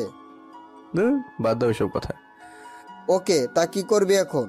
এখন বাসায় চলে যাব, ভালো লাগছে না, থাকো আমি গেলাম, কালকে কাজ আছে বলেই সেখান থেকে চলে আসলাম। বাসায় এসে ফ্রেশ হয়ে দিলাম এক ঘুম। সন্ধ্যায় ঘুম ভাঙলো, তাকিয়ে দেখি জান্নাত আমার দিকে তাকিয়ে আছে। দুপুরে আমাকে না বলে ভার্সিটি থেকে চলে আসলি কেন? এমনি। আর আপনাকে কারণ বলতে হবে নাকি? বলতে হবে নাকি কোনো মেয়ের সাথে লুচ্চামি করতে এসেছিলি? ঠিকই বলেছেন। চুপ, বেশি বকবক করবি না, কারণ এই বাসাতে শুধু আমার রাজত্ব চলবে। যা বলবো তার উত্তর দিবি শুধু। তাহলে আপনার বাসায় আপনি থাকেন, আমি চলে যাই মেসে। যা, আমি বেশি না, আম্মুকে বলবো শুধু। আম্মুকে কষ্ট দিতে চায় না বলে আপনাকে সহ্য করছি, নাহলে আপনার অবস্থা আগের মতোই করতাম। কিভাবে করবি এটা তো ভার্সিটিতে না যেয়ে আমাকে হারিয়ে দিবি। এটা সংসার, আর সংসারে বড় বড় ভিলেনরাও রাজত্ব করতে পারে না, কারণ সংসারের রাজত্ব চলে মেয়েদের। সো 1 বছর যা বলি তাই কর, না হলে সারা জীবনের জন্য জ্বালাতে থাকবো, বলে দিলাম। এই জন্যই তো ছাড় পাচ্ছেন, নাহলে এমনিতে তো আমার একটা চুলও ছিঁড়তে পারবেন আপনি। কেন মারিয়ার কাছ থেকে তোকে কেড়ে নিলাম না? এটাতে শিক্ষা হয়নি তোর? মারিয়া মারিয়া মারিয়া মারিয়ার কথা বলতেই মাথায় একটা বুদ্ধি আসলো। কি হলো, হাসছিস কেন? না না, এমনি বলে মনে মনে ভাবতে লাগলাম, কোথায় থেকে আর কেড়ে নিতে পারলেন? আপনি আমাকে ছেড়ে দিলেন আর আমি মারিয়াকে বিয়ে করে ফেলবো। আর মারিয়া এমনি তো জানে আপনি কেন আমাকে বিয়ে করেছেন, তাই মারিয়াকে বিয়ে করতে আমার কোনো অসুবিধা হবে না। আর একটা কথা কি জানেন তো, মারিয়া নেক্সট ইয়ার ভার্সিটিতে উঠে যাবে, আর আপনি ভার্সিটি থেকে চলে গেলে আমার রাস্তা ক্লিয়ার হয়ে যাবে। সো যা করার এই কয়েকদিনে করে দিন, না হলে পরে আর পাবেন না আমাকে। মনে মনে ভাবছি এইসব, আর তখনই জান্নাত ডাক দিল। কিরে, ভাবনার সাগরে ডুব দিলি নাকি? যা করবি আজ থেকে সব বলবি, না হলে তোর খবর করে ছাড়বো, বলে দিলাম। ওকে, তা এখন একটু বাথরুমে যেতে পারি? কি? যা ছেঁচড়া। বাসায় রান্না করার মতো কেউ নেই, তাই রাতে খাবার অর্ডার করে খাওয়া দাওয়া করে আরামে একটা ঘুম দিলাম। আজকে একটু তাড়াতাড়ি ভার্সিটিতে চলে আসলাম। এসে ক্যান্টিনে বসেছিলাম, তখনই আমার ক্লাসমেট একটা মেয়ে আসলো। মেয়েটা কিছুদিন ধরে আমাকে ফলো করছিল। মেয়েটা দেখতে একদম পরীর মতো। আজকে কি বলতে এসেছে কে জানে। আপনাকে একটা কথা বলার ছিল। হ্যাঁ বলেন। তোমাকে আমার খুব ভালো লাগে। কি? তোমাকে বলবো বলবো ভাবছিলাম, আজকে কেউ নেই, তাই ভাবলাম আজকে বলে দেই। আমি যে বিবাহিত সেটা আপনি জানেন না? জানি, কিন্তু ওই মানুষটা যে আপনার উপর প্রতিশোধ নিতে বিয়ে করেছে সেটা আমি বুঝি। ওর কথা শুনে আমি তো হাঁ হয়ে গেলাম। হাঁ হয়ে ওর দিকে তাকিয়ে রইলাম। দেখো, আমি তোমাকে ভালোবাসি, তুমি চাইলে আমার সাথে রিলেশনে থাকতে পারেন। মনে মনে ভাবলাম জান্নাতকে একটু সাহায্য করা দরকার, তাই আমিও বললাম এমনি তো জান্নাতে জ্বালায় অতিষ্ঠ হয়ে গেছি। তাহলে চলো বিকেলে কোথাও কফি খেতে আসি। হ্যাঁ অবশ্যই, বলো কোথায় খেতে যাবে? কফি হাউসে খেলে কেমন হয়? ওকে, সময় মতো চলে আসেন বলেই সেখান থেকে চলে আসলাম। কিছুক্ষণ পর মেহেদি ভাই সহ সবাই চলে আসলো, আর জান্নাতকেও দেখলাম ভিতরে যেতে। হালকা একটু হাসলাম। সবাইকে নিয়ে আড্ডা দিচ্ছিলাম, তখনই জান্নাত এসে সামনে দাঁড়ালো। তাকিয়ে দেখি রাগে চোখ মুখ সব লাল হয়ে আছে। আরে রেগে আছেন কেন, কিছু বলবেন নাকি? জান্নাতের মুখে কোনো কথা নেই, হঠাৎ ঠাস করে গালে একটা চড় বসিয়ে দিল। আমি গালে হাত দিয়ে অবাক হয়ে ওনার দিকে তাকিয়ে রইলাম। তুই নীলাকে কি বলেছিস? নীলাটা আবার কে? ও একটু আগে রোম্যান্সের কথা বলে এখন ভুলে গেছিস নীলা কে? সরি, কার সাথে রোমান্টিকতার কথা বললাম? এই যে এই মেয়েটার সাথে। জান্নাত রাগি চোখে তাকিয়ে রইল আমার দিকে। ও, ওর নাম Nila. Wow, nice name. Nice name কথাটা বলার সাথে সাথে জান্নাত আরেকটা চড় বসিয়ে দিল গানে। গালে হাত দিয়ে ওনার দিকে তাকিয়ে দেখি রাগটা বেড়েই আছে, কিন্তু সবার সামনে এইভাবে চড় মারায় আমার কেমন যেন লেগে উঠলো। বাসায় বউ থাকতে অন্য মেয়ের সাথে রোম্যান্স করতে লজ্জা করে না তোর? বাসায় বউ আছে মানে? আপনি বউ পেলেন কোথায় বাসায়? কেন, আমি তোর কি হই? আপনি বলেন তো, আজ পর্যন্ত বউ হওয়ার মতো কোনো কাজ করেছেন? এই পর্যন্ত আমাকে শান্তিতে একটা মিনিট থাকতে দিয়েছেন? আপনার থেকে ইন্ডিয়া পাকিস্তানের শত্রুতা ভালো। কথাগুলো শুনে জান্নাত স্থির হয়ে দাঁড়িয়ে রইল। আমি উঠে চলে যাওয়ার ভাব করে জান্নাতের পিছনে গিয়ে মেহেদি ভাইকে চোখ টিপ দিয়ে সেটাই বুঝালাম আগুনে পেট্রোল দিতে। তারপর সেখান থেকে চলে গেলাম। আর ভাবলাম, জান্নাত তুমি নিজেও জানো না তোমাকে ভবিষ্যতে কতটা জ্বালাবো আমি। আবারও তো মায়ায় ফেলবো, তারপর বাকিটা দেখবে তুমি। তারপর ক্লাস না করে বাসায় চলে আসলাম। শরীরটা বেশি একটা ভালো না, তাই দুপুরে খাওয়া দাওয়া করে দিলাম এক ঘুম। সন্ধ্যায় জান্নাতের ডাকে ঘুমটা ভাঙলো। কি হলো, ডাকছেন কেন? বাহিরে আকাশ খারাপ হয়েছে, রাতে খাবার জন্য কিছু গিয়ে নিয়ে আয়। তা ঘুমটা না ভাঙিয়ে অনলাইনে অর্ডার করে দিলেও তো পারতেন। চুপ, বেশি কথা বলবি না, যাওয়া লাগবে না তোর। বলেই মুখ বাঁকিয়ে রুম থেকে চলে গেল। ঘুমটা ভেঙে দিয়ে গেছে, তাই ঘুম ধরল না। তাই উঠে ফ্রেশ হয়ে ড্রয়িং রুমে গেলাম। এসে দেখি মহারানী টিভি দেখছে। পানি খেয়ে আমি রুমে চলে আসলাম। আকাশের অবস্থা খারাপ হতে চলেছে, মনে হয় রাতে ঝুম বৃষ্টি হবে বা তুফান হবে। আমি এইসব চিন্তা বাদ দিয়ে পড়তে বসে গেলাম। কিছুক্ষণ পর শুরু হয়ে গেল আকাশের গর্জন করা। এখন পড়তে অনেক ভালো লাগছে। হঠাৎ অনুভব করলাম আমার পিছনে কেউ একজন দাঁড়িয়ে আছে। তাকিয়ে দেখি জান্নাত দাঁড়িয়ে আছে। কি হলো, এখানে দাঁড়িয়ে আছেন কেন? আজকে তোর সাথে পড়তে বসবো। কেন আমার সাথে কেন? এমনি, বেশি কথা না বলে নিজের কাজ কর। তারপর আমি নিজের পড়ার মনোযোগ দিতে লাগলাম। জান্নাত আমার উল্টো পাশে চেয়ারটায় বসলো। কিছুক্ষণ পর হঠাৎ খেয়াল করলাম আকাশ গর্জন দিলে জান্নাত কেঁপে উঠছে। বুঝে গেলাম জান্নাত আকাশের গর্জনগুলো খুব ভয় পায়, তাই আমার পাশে পড়তে বসেছে। জান্নাত বড় হয়ে গেছে ঠিকই, কিন্তু মনটা এখনো বাচ্চাই রয়ে গেল। এইসব ভেবে মনে মনে হালকা হেসে আমি আবারও পড়াই মনোযোগ দিলাম। হঠাৎ জান্নাত বলে উঠলো, তোর হাতটা একটু ধরতে পারি? কি? তোর হাতটা একটু ধরতে দিবি? হাত ধরবেন কেন? এমনি ধরতে দিবি কিনা তাই বল। খারাপ মতলব না থাকলে ধরতে পারেন। তোর প্রতি খারাপ মতলব কোনো দিন হবেও না আমার। জান্নাত বলেই আমার হাতটা ধরলো। এই প্রথম আমার হাতে তার হাতটা রেখেছে। এটার ফিলিংসটা একদমই আলাদা, যা ভাষায় বোঝানো যাবে না। পড়ছিলাম আর খেয়াল করতে লাগলাম আকাশে যখনই গর্জন দেয় জান্নাত তখনই আমার হাতটাকে জোরে আঁকড়ে ধরে, তারপর আবার নর্মাল ভাবে ধরে থাকে। জান্নাত হয়তো মেঘের গর্জনকে অনেক ভয় পায়। পড়া শেষ করে গিয়ে দুজনে খেয়ে নিলাম। তারপর রুমে এসে শুয়ে গেলাম। কিছুক্ষণ পর জান্নাত এসে আমার পাশে শুয়ে পড়লো। কি হলো, আপনি এখানে এইভাবে শুয়ে পড়লেন কেন? এমনি, বেশি কথা না বলে ঘুমা। আপনি এখানে থাকেন, আমি সোফায় গিয়ে ঘুমাচ্ছি। তোকে সোফায় যেতে বলেছি আমি? চুপচাপ যেখানে আছিস সেখানে ঘুমা, আর মাঝখানে এই কোল বালিশটা থাকবে। ওকে বলেই শুয়ে পড়লাম। জান্নাত কি করতে চাইছে দেখা দরকার, তাই চুপ করে ঘুমের ভান ধরে শুয়ে রইলাম।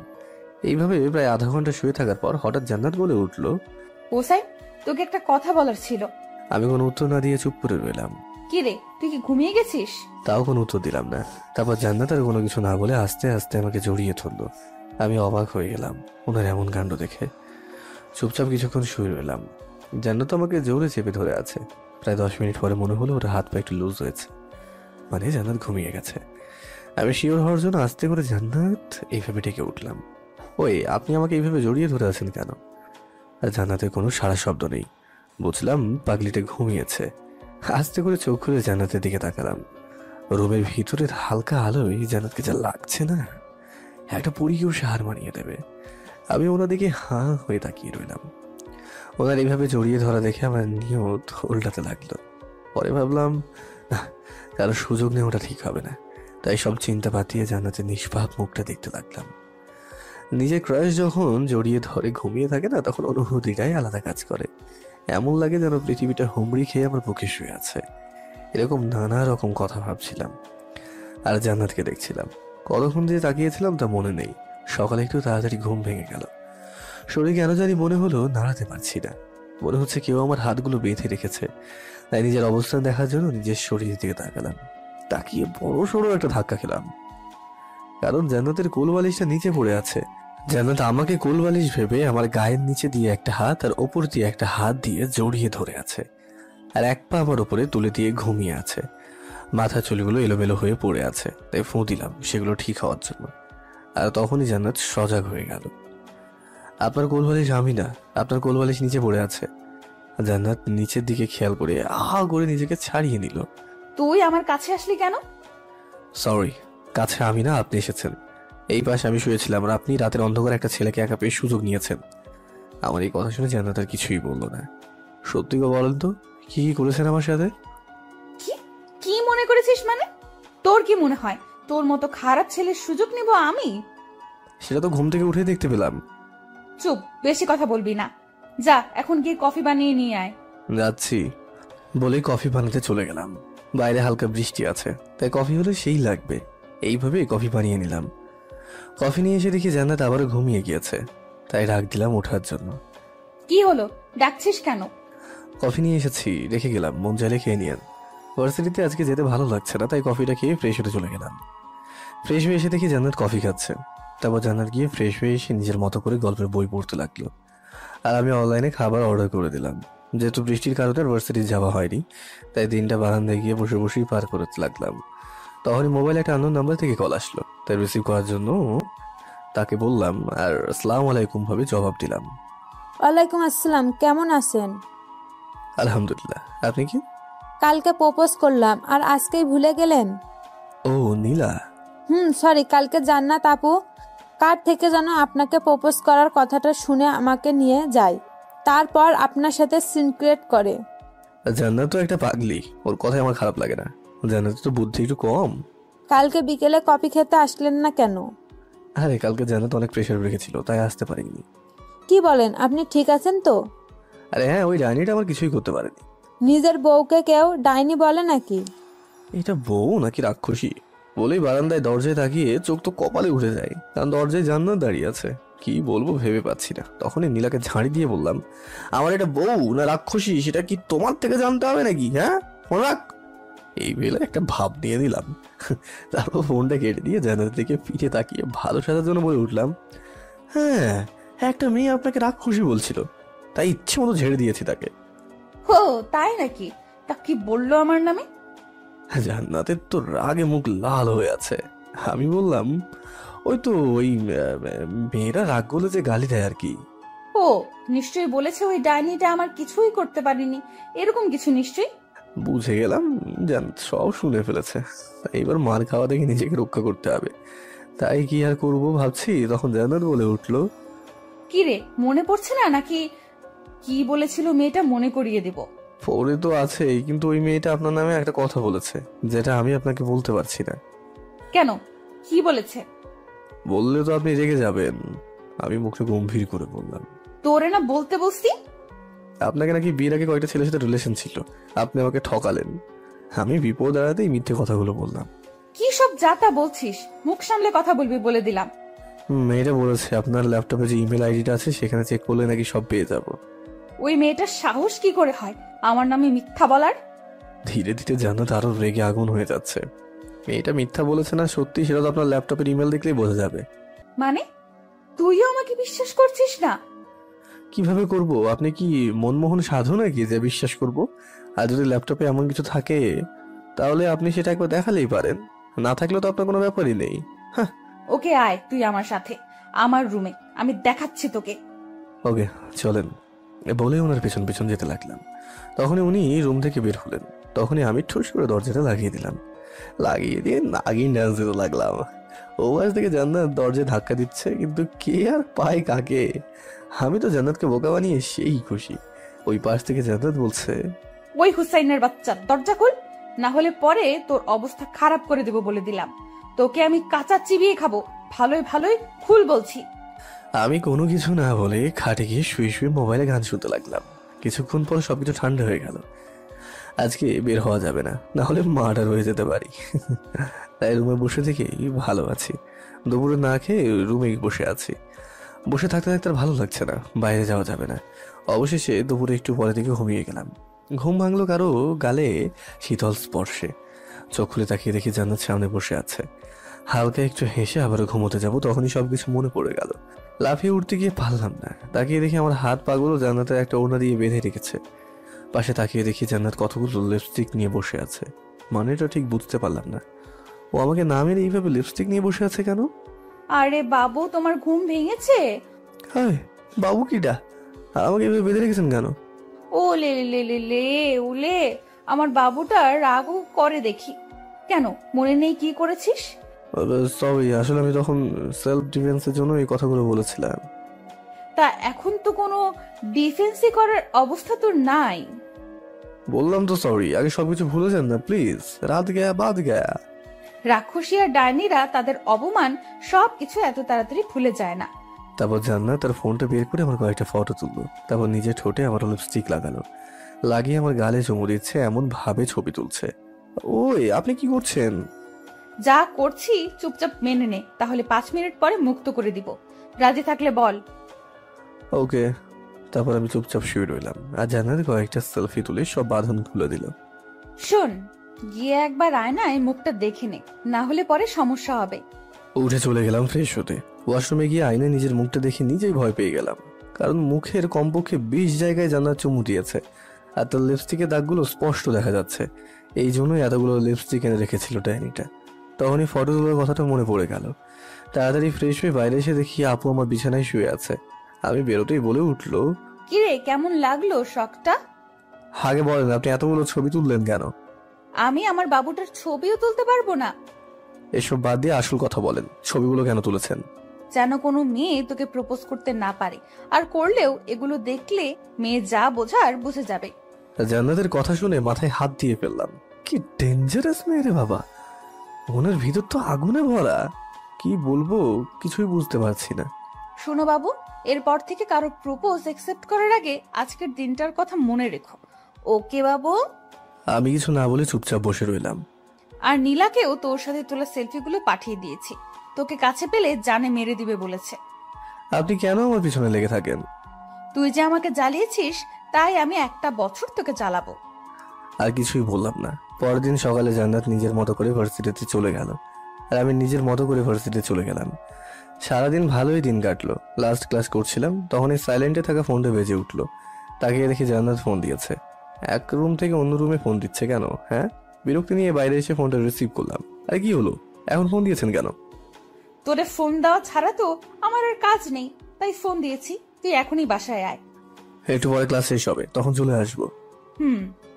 তোর ভাইয়া এসে দেখাক, তুই আর আমি দুজন আলাদা রুমে থাকি, তারপর এসে তুই ওনাকে বুঝতিস।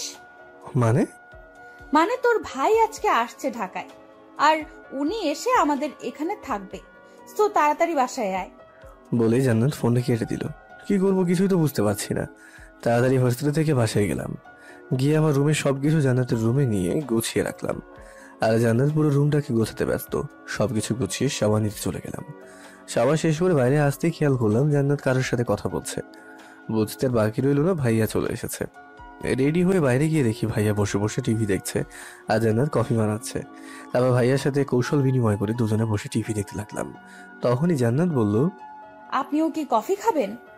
ভাইয়ার কফি ফেভারিট। আর এটা কি জিজ্ঞেস করা লাগে নাকি? আমি ভাইয়ার কথা না, আপনাকে জিজ্ঞেস করেছি। আমাকে? জান্নাতের মুখে আপনি শুনে জীবনের সব থেকে বড় শখটা খেলাম। একটু আগেও তুই বাড়ি করছিল, আর এখন আপনি? বাহ, উনি তো অ্যাক্টিং এ মাস্টার ফার্স্ট। কিরে, খাবি কিনা বল? হ্যাঁ, আমার জন্য হালকা একটু বানিও। ওকে। রাতে খাবারের জন্য বাইরে থেকে সবকিছু নিয়ে আসলাম। রাতে খাওয়া দাওয়া শেষ করে আমি আর ভাইয়া চলে গেলাম ছাদে। সবার খোঁজ খবর নিয়ে নিচে চলে আসলাম। এসে দেখি জান্নাত তো বসে আছে আমাদের জন্য। তবে ঘুমাওনি? না, আপনারা সজাগ তাই আর ঘুমাইনি। জান্নাত, তোমরা গিয়ে ঘুমিয়ে যাও। আপনি না হয় ভাইয়ের সাথেই ঘুমিয়ে যান। হুসেইন, আমার সাথে থাকা লাগবে না তোমার। যাও, গিয়ে ঘুমিয়ে যাও, সকালে দেখা হবে। Good night. বলেই ভাইয়া রুমে চলে গেল। জান্নাত আর আমি চলে গেলাম আমাদের রুমে। কিরে, তোর সাহস তো কম না, তুই আমাকে তুমি করে বলছিস? আপনি কি চান আমি ভাইয়ার সামনে আপনি করে বলি? তারপর ভাইয়া জিজ্ঞেস করলে আমি সব সত্যি বলে দিই? তারপর ভাইয়া আমার কথা চিন্তা করে আপনার থেকে ডিভোর্স দিয়ে দেবে? ওই, তোর কাছ থেকে এত কথা শুনতে চাইছি আমি? তাহলে এখন যেটা বলবো সেটা মেনে নেওয়াই আপনার জন্য বেটার হবে। ভাইয়া চলে যাওয়ার পর তোকে বোঝাবো কত ধানে কত চাল। আগে এটা বলেন, আপনি আমাকে আপনি আপনি করে বলছেন কেন? মন চাইছে তাই। তোকে বলতে হবে নাকি? না, এমনি আর কি।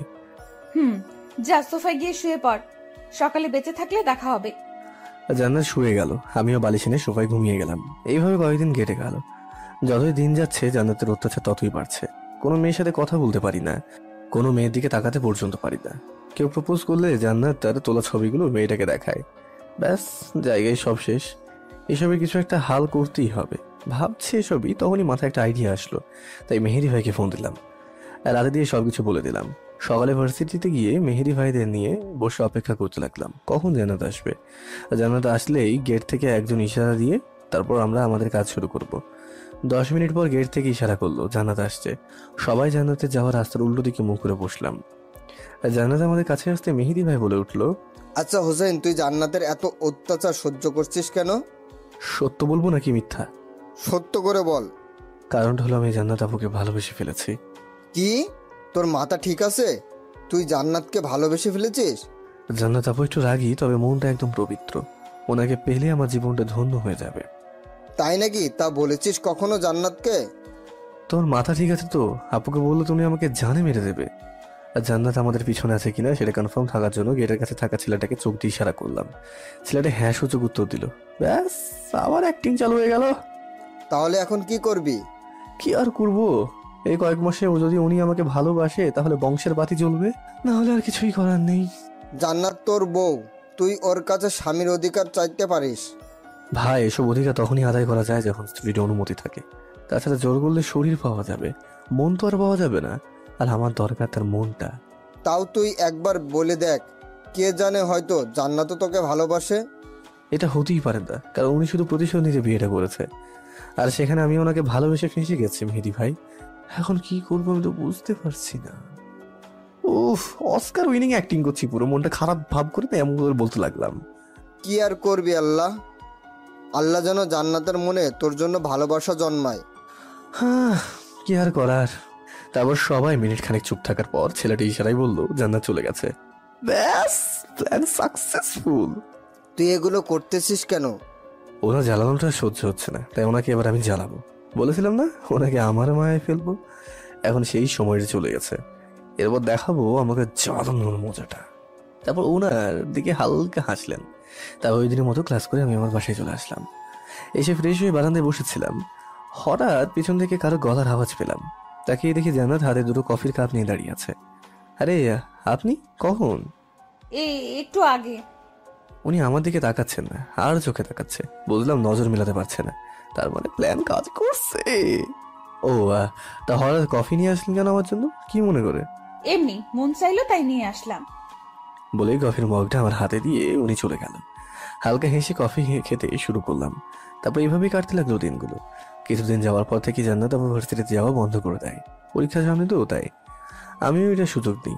আবুকে রুটিন অনুযায়ী ডেকে দেওয়া, ওনার জন্য কফি বানিয়ে দেওয়া, ওনার খাওয়া দাওয়া নিয়ে একটু মাথা ঘামানো, এইসবে পুরো মনোযোগ দিয়ে করতে লাগলাম।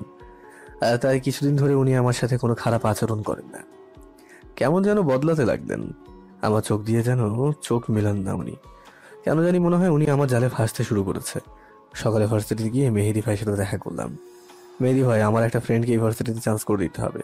তুই তোর শ্বশুরকে বললেই তো পারিস। তুমি পারবে কিনা সেইটা বলো। তা কে তোর সেই ফ্রেন্ডটা? মারিয়া। কি? তোর মাথা ঠিক আছে? তুই কি করতে চাইতেছিস সেটা বল। আগুনের জন্য ডিজেল আনছি। মানে তুই জান্নাতকে দেখিয়ে মারিয়ার সাথে প্রেম করবি? এবার বুঝেছো কেন শ্বশুরকে বলিনি। কিন্তু হোসেন, আমার কেন জানি মনে হচ্ছে তুই বড় একটা ভুল করতে চাচ্ছিস। এখানে ভুলের কোনো কিছুই নেই। আর এমনিতেও আর 8 মাস পরে তো আমাকে জান্নাত ছেড়েই দেবে। তখন আমি কি করব? আমার লাইফে গুছাতেও তো কাউকে লাগবে, তাই মারিয়াকে আমার দরকার। ওকে, তুই চিন্তা করিস না, আমি দেখছি। অ্যাডমিশন কবে থেকে? 2 দিন পর থেকে। তুমি সব ব্যবস্থা করো। এখন নিজে চলবে আর বুঝবে উনি অন্যকে জ্বালালে কেমন লাগে। সবকিছুর হিসাব দেবো আমি গুনে গুনে। ওকে, তুই মাথা ঠান্ডা কর, আর যা করবি ভেবেচিন্তে করিস। আগে এটা বলো, তুমি কি এবারও ভার্সিটিতে থাকবে নাকি? আমি তো এখান থেকে রাজনীতি করি, তাই আরো কয়েক বছর আসি এখানে। তাহলে তো ভালোই। এবার আরো কিছুক্ষণ কথা বলে বাসায় চলে আসলাম। রাতে পড়াশোনা শেষ করে খাওয়া দাওয়া করে ছাদে গেলাম। হালকা কিছুক্ষণ ঘোরাফেরা করে রুমে এসে ঘুমিয়ে গেলাম। পরের দিন ভার্সিটি থেকে মারিয়ার কাছে অফার পাঠালাম। মারিয়া নিজেও জানে না আমি এটা করছি, যার কারণে মারিয়া ভার্সিটিতে চান্স পেয়ে রাজি হয়ে যায়। 2 দিন পর সকালে নাস্তার সময় মেহেদি ভাইয়ের কল আসলো, তাই রিসিভ করলাম। কিরে, তুই কই? নাস্তা করছি ভাই। মারিয়া ভার্সিটিতে ভর্তি হতে এসেছে, তুই এখনই আয়। কি? ওকে আমি এখনই আসছি বলে ফোনটা রেখে দিয়ে উঠে চলে যেতে লাগলাম। তখনই জান্নাত ডাক দিল। কোথায় যাচ্ছিস? ভার্সিটিতে যাবো, একটু কাজ আছে। নাস্তা শেষ করে তারপর যাবি, বসে নাস্তাটা শেষ কর। জান্নাত চোখ রাঙিয়ে বললো কথাটা। আমিও ওকে বললাম। বলে আবার ব্রেকফাস্ট করতে বসে গেলাম। ব্রেকফাস্ট শেষ করে তাড়াতাড়ি চলে গেলাম ভার্সিটিতে। গিয়ে দেখি মেহেদি ভাইয়ের সাথে দেখা করলাম। ভাই, মারিয়া কই? এখানে আছে ও। একলা একলা অনেক নার্ভাস ফিল করছিল, তাই আমার বান্ধবীকে বললাম মারিয়াকে কোম্পানি দিতে। আর ওরা ওখানে মারিয়াকে নিয়ে গল্প করতেছে, তুই যা। বলেই মেহেদি ভাইকে জড়িয়ে ধরলাম। তারপর বাগানে চলে গেলাম। আমাকে দেখে বাকিগুলো উঠে চলে গেল। মারিয়া পিছনে তাকিয়ে দেখে আমাকে দেখে অবাক হয়ে গেল। সাথে সাথে গিয়ে মারিয়াকে জড়িয়ে ধরলাম। খেয়াল করলাম মারিয়া আমাকে জড়িয়ে ধরছে না। বুঝে গেলাম মারিয়ার মাঝে কোনো একটা কাহিনী আছে, তাই সাথে সাথে ছেড়ে দিলাম। ছেলেটাকে যার কারণে আমাকে ভুলে গেলে? মারিয়া মাথা নিচু করে আছে। আচ্ছা বসো, এখানে এত অবাক হওয়ার কিছুই নেই। তো এবার বলো ছেলেটাকে। তুমি চলে যাওয়ায় সিয়াম আমাকে মেন্টালি অনেক সাপোর্ট করে। তারপর বাসা থেকে ওর সাথে বিয়ে ঠিক করে। 5 মাসের জন্য সিয়াম দেশের বাইরে গেছে, আসলেই আমাদের বিয়ে হয়ে যাবে। গুড। তা কেমন আছো তুমি মারিয়া? ভালো। মারিয়ার চোখের কোণে হালকা পানি লক্ষ্য করলাম। মারিয়া, তুমি কি আমাকে ভয় পাচ্ছ? মাথা নেড়ে না না সূচক ইঙ্গিত দিল সে। শোনো, আমাকে নিয়ে টেনশন করো না, আমি তোমার কোনো ক্ষতি করবো না। তুমি ভালোভাবে পড়ালেখা করো, বন্ধু হওয়া যাবে আমার। কাঁদো কাঁদো অবস্থায় মাথা নেড়ে হ্যাঁ বললো সে। ওকে, বিয়ের সময় আমি কি যেতে পারবো? মানে বিয়ে তো ঠিক হয়ে আছে, বিয়ের সময় দাওয়াত পাবো তো নাকি? না খাওয়া বলে দাওয়াত দেবে না? মারিয়া এবার হেসেই উঠলো।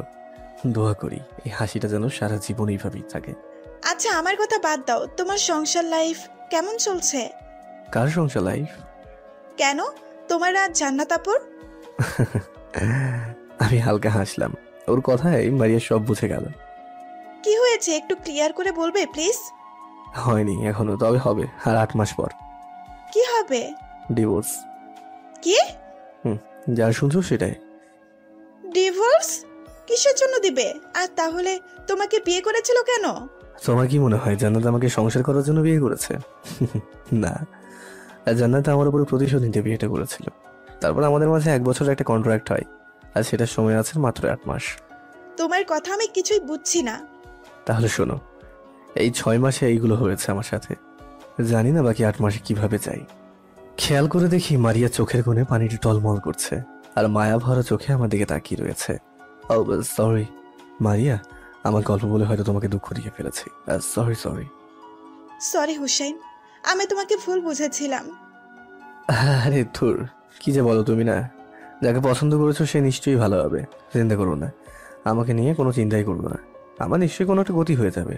আর এমনিতেও আমার কোনো সিওরিটি নেই, যে কোনো সময় রং বদলে ফেলতে পারি, যেমনটা তোমার সাথে করেছি। মারিয়া এবার আর চোখের পানি আটকাতে পারলো না, সে হু হু করে কেঁদেই দিল। ওর মন ঠিক করা লাগবে, কি করা যায় আমি সেটাই ভাবছি। মারিয়া, আমার একটা কথা রাখবে? বলো। মারিয়া, তুমি তো আর আমার হবে না, প্লিজ আমার একটা হেল্প করে দিলে আমি জান্নাতের উপর আমার সব প্রতিশোধ নিতে পারবো। জান্নাত আপুর উপরে কিসের প্রতিশোধ নেবে তুমি? আর কিরকম হেল্প? জান্নাত যে আমাকে এতগুলো জ্বালিয়েছে না, সেগুলো প্রতিশোধ নেব জান্নাতের থেকে। আর হেল্পটার কথা কিভাবে বলবো বুঝতে পারছি না। দুজনে কিছুক্ষণ চুপচাপ দাঁড়িয়ে রইলাম, আর মারিয়া আমার দিকে তাকিয়ে রইল। আমাকে প্রেম করার নাটক করতে হবে, তাই তো? মারিয়ার কথা শুনে আমি অবাক হয়ে উঠলাম। ও আমার মনের কথা কিভাবে বুঝতে পেরে গেল? ও কিভাবে জানলো যে আমি এটাই বলতাম ওকে? শোনো, জানলাম কিভাবে এটা ভেবো না। আর তুমি এখনো আমার কাছে আগের মতোই আছো। তোমার চোখ দেখে আমি সব বুঝতে পারি তুমি কি বলতে চাও। তুমি এখনো আমার কাছে সেই আগের হোসাইন আছো। ওর কথাগুলো শুনে হালকা হলাম, কারণ মারিয়া নাকি আমার চোখে পড়তে পারে, এটা আগে থেকেই জানি। এবারও হয়তো চোখ পড়েছে, তাই কিছুটা হালকা হলাম। শোনো, তোমার যে কোনো হেল্প লাগলে বলবে, আমি আছি তোমার পাশে। মাথা নেড়েই শুধু হ্যাঁ বললাম। তুমি কি জান্নাত আপুকে ভালোবাসো? জানি না। কি হলো, হাসলে কেন? না এমনি। আচ্ছা এটা বলো যে এখানে র্যাগিং এর কি অবস্থা, মানে কি কি বলতে হবে? তুমি তো এখানে পুরনো, তাই জানলে বলে দাও প্লিজ। এবার আমি মুচকি হাসলাম। কি হলো, তুমি মুচকি হাসলে কেন এবার? আসো তুমি, বলেই মারিয়াকে নিয়ে ক্যান্টিনে গেলাম। নতুন পুরাতন প্রায় সবাই আছে এখানে, তাই আমি, মারিয়া, মেহেদি ভাই 3 জনে একটা টেবিলের উপর দাঁড়ালাম। অ্যাটেনশন গাইজ, সবাই আমাদের দিকে তাকালো। হাই, আমি হুসাইন, এই ভার্সিটির 2য় বর্ষের ছাত্র। এতটুকুর বেশি আমি কিছু বলতে চাই না, আর আমার সম্পর্কে পুরনো যারা আছে তারা সবাই জানে। বিশেষ করে নতুন যারা এসেছো তারা কিছুদিনের মাঝে আমার সম্পর্কে নিশ্চয়ই জেনে যাবে। সো আমি যেটা বলতে এসেছি এই হলো যে এই মেয়েটা, এর নাম হলো মারিয়া, আমার ফ্রেন্ড মারিয়া। ভার্সিটিতে নতুন ভর্তি হয়েছে, তাই টেনশনে আছে র্যাগিং নিয়ে। তাই আমার ক্লাসমেট বা সিনিয়র ভাই এবং আপুদের জানানো যাচ্ছে যে সবাইকে র্যাগিং করলেও আমার ফ্রেন্ডদের দিকে যেন কেউ নজর না দেয়। আর কেউ যদি ওর সাথে খারাপ আচরণ বা বেয়াদবি করেছে, তাহলে আমার থেকে খারাপ আর কেউ হবে না। তারপর মারিয়াকে নিয়ে গাছতলায় চলে আসলাম। র্যাগিং এর চিন্তা গিয়েছে? এমন ভাবে না বললেও পারতে। এখন তো কেউ ফ্রেন্ড হতে চাইবে না। সমস্যা কি? তুমি আমাদের টিমের মেয়েদের সাথে চলাফেরা করবে। তারা তো সিনিয়র আমার। তো কি হয়েছে, কিছুদিন গেলে এমনি ফ্রেন্ডশিপ ঠিকই হয়ে যাবে। ওকে, দেখি এখন কি করবে। কি আর করবো, বাসায় যাব। ও হোসেন, তুই তো লাস্ট প্ল্যানটা করবি কবে থেকে? জান্নাত আবার পরীক্ষা শেষ হয়ে যায়, এখন করলে ওনার পরীক্ষায় খারাপ হয়ে যাবে, আর আমি চাই না পরীক্ষায় এসব সমস্যা হোক। ওকে, তাহলে মারিয়া ততদিন রিল্যাক্সে ক্লাস করতে থাকুক। ওকে, তা মারিয়া তুমি এখন কোথায় থাকো? এখানে? চাচার বাসায়। ও, তাহলে তো ভালোই। হুম তারপর ওনাদের সাথে কথা বলা শেষ করে বাসায় চলে আসলাম। ফ্রেশ হয়ে বসে বসে টিভি দেখতে লাগলাম। জান্নাত পড়তে আর ডিস্টার্ব করতে লাগলাম না। বিকেলে ছাদে হাঁটছিলাম, তখন জান্নাত এসে আমার সামনে দাঁড়ালো। কিছু বলবেন? কি? কালকে আব্বু আম্মু আসবে এখানে, তাই বাজারে যা, গিয়ে সব বাজার নিয়ে আয়। ও আচ্ছা, তা হঠাৎ এখানে আসবে কেন? সামনে আমার পরীক্ষা, তাই আমার যেন কোনো কাজ করতে না হয়, তাই আম্মু আসবে। আমি শুধু পড়ালেখায় মন দিব। এমনি তো কি কাজ করেন আপনি? সব তো আমিই করি। ওই রাগাবি না বলে দিলাম। যা গিয়ে বাজার থেকে সবকিছু কিনে নিয়ে আয়, আর কাল থেকে আম্মু বাসায় রান্না করবে। ওকে। কেনাকাটা শেষ করে সন্ধ্যায় আসলাম। ফ্রেশ হয়ে রুমে যেতেই দেখি আমার শাশুড়ি আমার শ্বশুর বসে আছে। ওনাদের দেখে তো অবাক হয়ে গেলাম। ওনাদের তো কালকে আসার কথা, তাহলে আজকে কেন? তারপর হাসি মুখে ওনাদের সাথে কৌশল বিনিময় করলাম। জান্নাত আপু গিয়ে রান্নাঘরে সবকিছু ঠিক করলো, তারপর আমার শাশুড়ি গিয়ে রান্না করে নিল। খাবার খেতে সবাই একসাথে বসলাম। জান্নাত ওনাদের খোঁজ খবর নিতে লাগলো, আর এতদিন পরে হাতে রান্না পেয়ে সামনে গিলেই যাচ্ছি। তখনই জান্নাতের আব্বু বলে উঠলো, জামাই, আমরা কি নাতি নাতনির মুখ দেখবো না? ওনার এই কথা শুনে খাবার গলায় আটকে গেল। না ভিতরে যাচ্ছে না বাইরে ফেলতে পারছি। বড় বড় হয়ে গেল চোখ দুটো। কি বলবো কিছুই তো বুঝতে পারছি না। আর জান্নাত আপুর দিকে তাকিয়ে দেখি উনিও একইভাবে টাসকি খেয়ে আছেন। তখনই পরিস্থিতি স্বাভাবিক করতে বললাম, জি আসলে আপনার মেয়ে চাইছে আর কি ওই পরীক্ষাটা শেষ হওয়ার পর এসব নিয়ে প্ল্যান করতে। ও, তাহলে তো ভালোই। জান্নাত আপু একটা শান্তির নিঃশ্বাস ফেললো। খাওয়া দাওয়া শেষ করে আমি ঘুমোতে গেলাম। আমার রুমে গিয়ে দেখি রুমে তালা ঝুলছে। তখনই জান্নাতের কাছে আসলাম। আমার রুমে তালা ঝুলছে কেন? কেন ঝুলতেছে জানিস না? যা গিয়ে চুপচাপ সোফায় শুয়ে পড়। সোফায় থাকতে সমস্যা হয়তো। তাহলে চুপ করে খাটে পড়। ভাবলাম যাক, এবার উনি সোফায় থেকে দেখুক কত মজা সোফায় থাকাটা। এসব ভেবে আমি শুয়ে পড়লাম। আর উনি তখন পড়ছিলেন, আমি শুয়ে শুয়ে মোবাইল টিপছিলাম। কিছুক্ষণ পর উনি পড়া শেষ করে এসে আমার পাশে শুয়ে পড়লেন। অবাক হয়ে ওনার দিকে তাকালাম। আবার মনে হয় মনে মনে খুশিও হলাম যে ওনার পাশে শুতে পেরে। হঠাৎ করে মনে পড়লো ওই দিন রাতের কথা। তাড়াতাড়ি শোয়া থেকে উঠে বসলাম। কিরে, উঠে গেলি কেন? আমি সোফায় ঘুমাবো। কেন এখনই না বললি সোফায় ঘুমাতে তো সমস্যা হয়? আপনার সাথে আমি ঘুমাবো না। আপনি আমাকে কোল বালিশের মতো ব্যবহার করেন। আপনার সাথে ঘুমানো চেয়ে সোফায় ঘুমানো অনেক বেটার। ওকে, যা গিয়ে সোফায় ঘুমা। তারপর বালিশ আর কাঁথা নিয়ে চলে গেলাম সোফায়। তারপর শুয়েই ঘুমিয়ে গেলাম। এইভাবে চলে গেল 2 মাস। জান্নাত আপুর পরীক্ষাও শেষ হয়ে গেল। আঙ্কেল আন্টি আজকে বিকেলে চলে যাবে। 2 মাসে কত যে অ্যাক্টিং করেছি সেটা একমাত্র আমিই জানি। ওনাদের সন্দেহ করার সুযোগই দিইনি। আর বাসায় পড়তে যাইনি। সকালে বের হয়ে সন্ধ্যায় বাসায় ফিরতাম। এদিকে এই 2 মাসে মারিয়ার সাথে খুব ভালো ফ্রি হয়ে গেছি। এখন আর পুরোনো কথা নিয়ে মন খারাপ হয় না। তবে মারিয়া থেকে ভালো আমাকে কেউ বুঝতে পারবে না, এটা নিশ্চিত। আজকে আঙ্কেল আন্টি চলে যাবেন, তাই বিকেলে বাসায় চলে আসলাম। ওনারা সবকিছু বুঝিয়ে দিয়ে ওনারা চলে গেলেন। পরের দিন ইউনিভার্সিটিতে চলে গেলাম। এসে দেখি সবাই বসে আছে। সবার সাথে দেখা করে মেহেদি ভাই আরো কয়েকজনকে নিয়ে মারিয়া আসার জন্য অপেক্ষা করতে লাগলাম। মারিয়া আসার পর সবাইকে আমার প্ল্যানটা বললাম। সবারই প্ল্যানটা পছন্দ হয়েছে। প্ল্যানের মূলটা হলো একটা কাপল কন্টেস্ট হবে। যে উইনার হবে তাদেরকে আমাদের টিমের পক্ষ থেকে 1 লক্ষ টাকা পুরস্কার দেওয়া হবে। সবাই বয়ফ্রেন্ড আর গার্লফ্রেন্ড এটাতে জয়েন করতে পারে। কে কাকে কতটা ভালোবাসে এটা পরীক্ষা হবে। একদিনেই খেলাটা শেষ করা হবে। এতটুকু বলি, আর বাকিটা প্ল্যানটা পরে জানতে পারবে। প্ল্যান শেষ, আর ক্লাস করলাম না। বাসায় ফিরে গিয়ে অনেক কাজ আছে। বিকেলে হওয়ার জন্য অপেক্ষা করতে লাগলাম। বিকেলে জান্নাত আপুকে একটা চমক দেখাবো। বিকেলে জান্নাত আপুকে ডাক দিয়ে ছাদে নিয়ে আসলাম।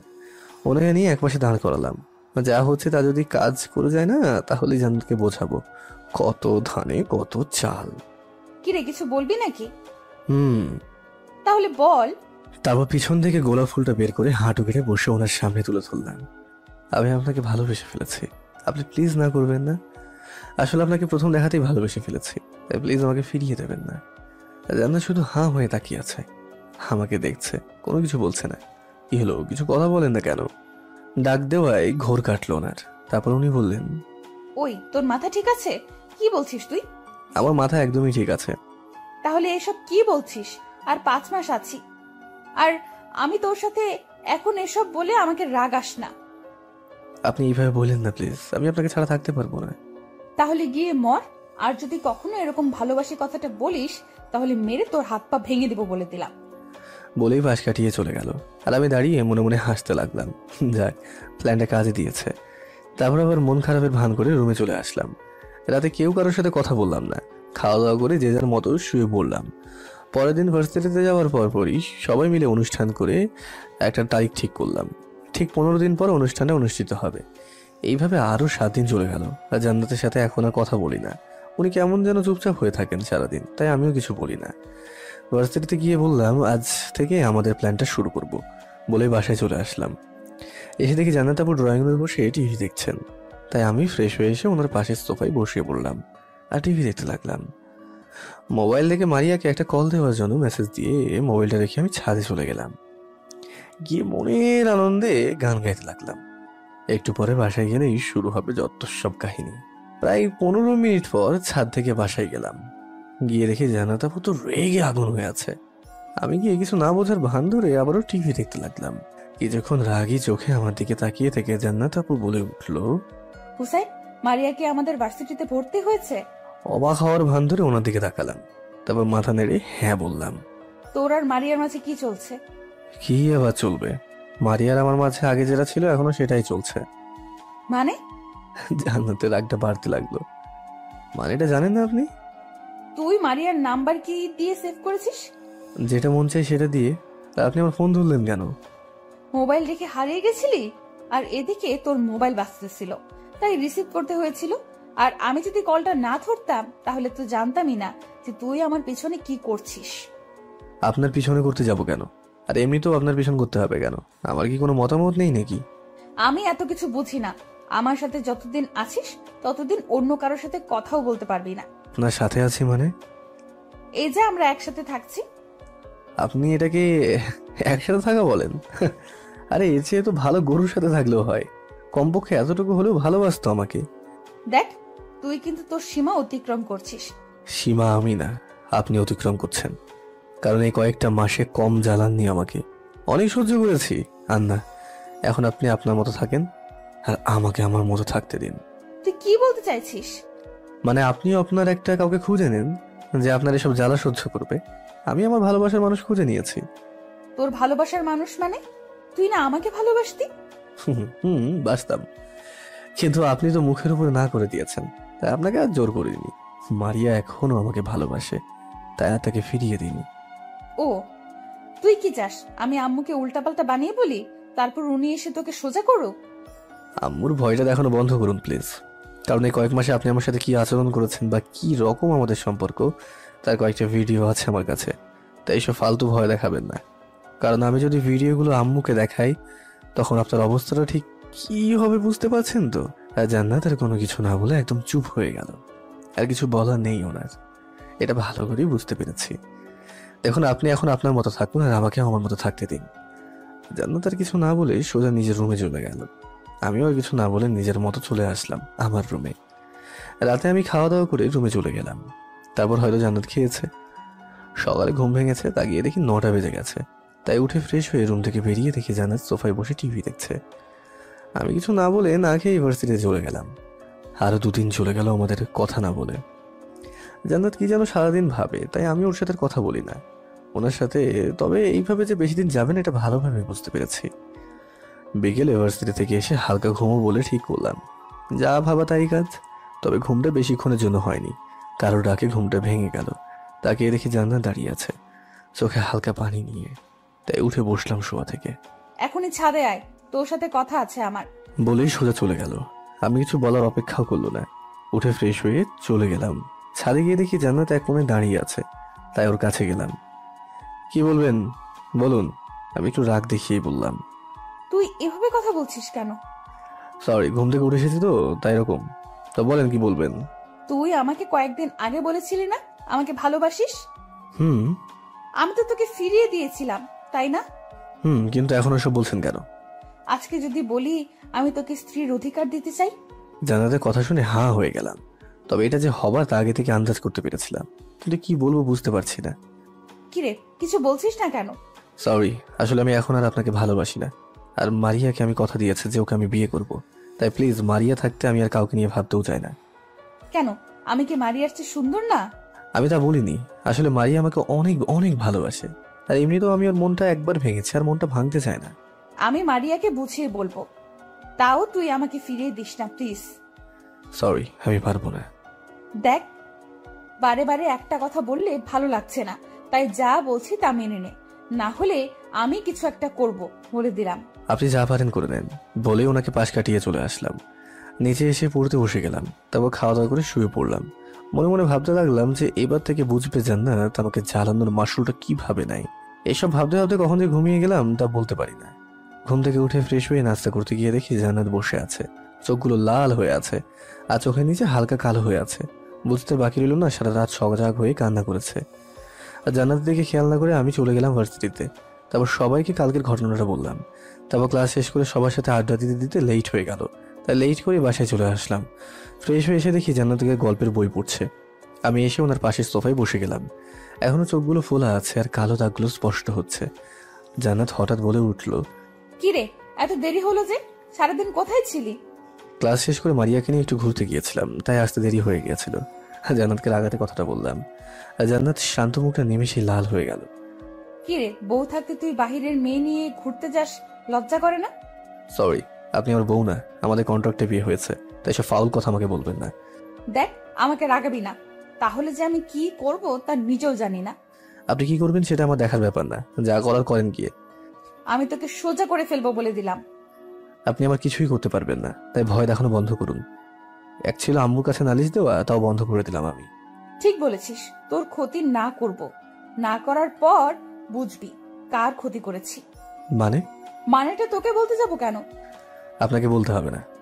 আর কিছু বলার আগে আমার ফোনটা বেজে উঠলো। তাকে দেখি মারিয়া কল দিয়েছে। মনে মনে একটু খুশি হলাম, যাকে এবার একটু জান্নাতকে জ্বালিয়ে নিই। কলটা ধরলাম আমি। হ্যাঁ বেবি, বলো।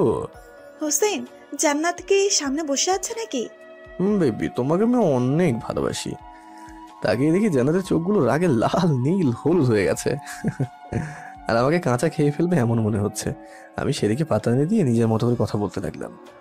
ও, তা কালকে ভার্সিটিতে একটু তাড়াতাড়ি আসো, কাজ আছে। ওকে, তুমি চাইলে রিহার্সাল বাসায় করতে পারি। যেভাবেই হোক এই কন্টেস্টটা জিততেই হবে আমাদের বেবি। তাড়াতাড়ি আসো, রাখি, bye. Okay bye, love you বলেই ফোনটা রেখে দিলাম। এদিকে জান্নাত রাগের শেষ সীমানায় পৌঁছে গেছে। কখন যে কি করে ফেলে কে জানে। তুই কিসের কন্টেস্টের কথা বলেছিলি রে? ভার্সিটিতে একটা নতুন কন্টেস্ট হয়েছে, ওইটার নাম কি? Best couple of the year. মানে এমন কোনো কন্টেস্ট তো নেই আমাদের ভার্সিটিতে। ছিল না, কিন্তু এবার হয়েছে, আর আমিও এটাতে জয়েন হয়েছি। তোর পার্টনার কে? কে আবার? মাই লাভ, মারিয়া। জান্নাত তো রেগে ফেটে যাচ্ছিল, তাও কিছু না বলে নিজের রুমে চলে গেল। সকালে ফোনের আওয়াজে ঘুমটা ভাঙলো। তাকে দেখি মেহেদি ভাইয়ের ফোন এসেছে, তাই ফোনটা রিসিভ করলাম। হোসেন, তুই কোথায়? এখনই ভার্সিটিতে আয়। কেন, কি হয়েছে? আয়, তারপর বলছি, তাড়াতাড়ি আয়। বলে মেহেদি ভাই ফোনটা রেখে দিল। উঠে ফ্রেশ হয়ে রেডি হয়ে বাইরে যেতেই দেখি জান্নাত আমাকে দেখে মিটি মিটি হাসছে। ওদিকে নজর না দিয়ে আমি সোজা চলে গেলাম ভার্সিটিতে। মারিয়া মাথাটা নিচু করে বসে আছে, আর মেহেদি ভাইয়ের মুখে চিন্তার ছাপ ফুটে আছে। কি হয়েছে মারিয়া? মারিয়াকে ভার্সিটিতে থেকে টিসি দিয়ে বের করে দিয়েছে। কেন? জান্নাত হয়তো কোনো কিছু বলেছে ওর বাবার কাছে। আর কোনো কিছু না বলে মারিয়াকে নিয়ে সোজা রুমে চলে গেলাম প্রিন্সিপাল স্যারের কাছে। স্যার, মারিয়াকে বের করে দেওয়ার কারণটা কি? দেখো, তোমার শ্বশুর বলাতে আমাকে করতে হয়েছে, এতে আমি কিছুই জানি না। ওকে। ফোনটা বের করে জান্নাতের আব্বুকে ফোন দিলাম। রিং হওয়ার একটু পথ ধরলো। হ্যাঁ বাবা, বলো। আপনি এখনই আমার বাসায় গিয়ে জান্নাতকে নিয়ে ভার্সিটিতে আসেন, 1 ঘন্টার ভিতরেই বলেই ফোনটা কেটে দিলাম। তারপর গিয়ে সবার সাথে বসে রইলাম। ক্যান্টিনে ঘন্টাখানেক পরে পিওন এসে রেখে গেল প্রিন্সিপাল রুমে যাওয়ার জন্য। মারিয়াকে নিয়ে চলে গেলাম প্রিন্সিপালের রুমে। আর জান্নাত আর ওর আব্বু বসে আছে। আঙ্কেল, মারিয়াকে ভার্সিটি থেকে বের করে দেওয়া হয়েছে কেন, কারণটা জানতে পারি?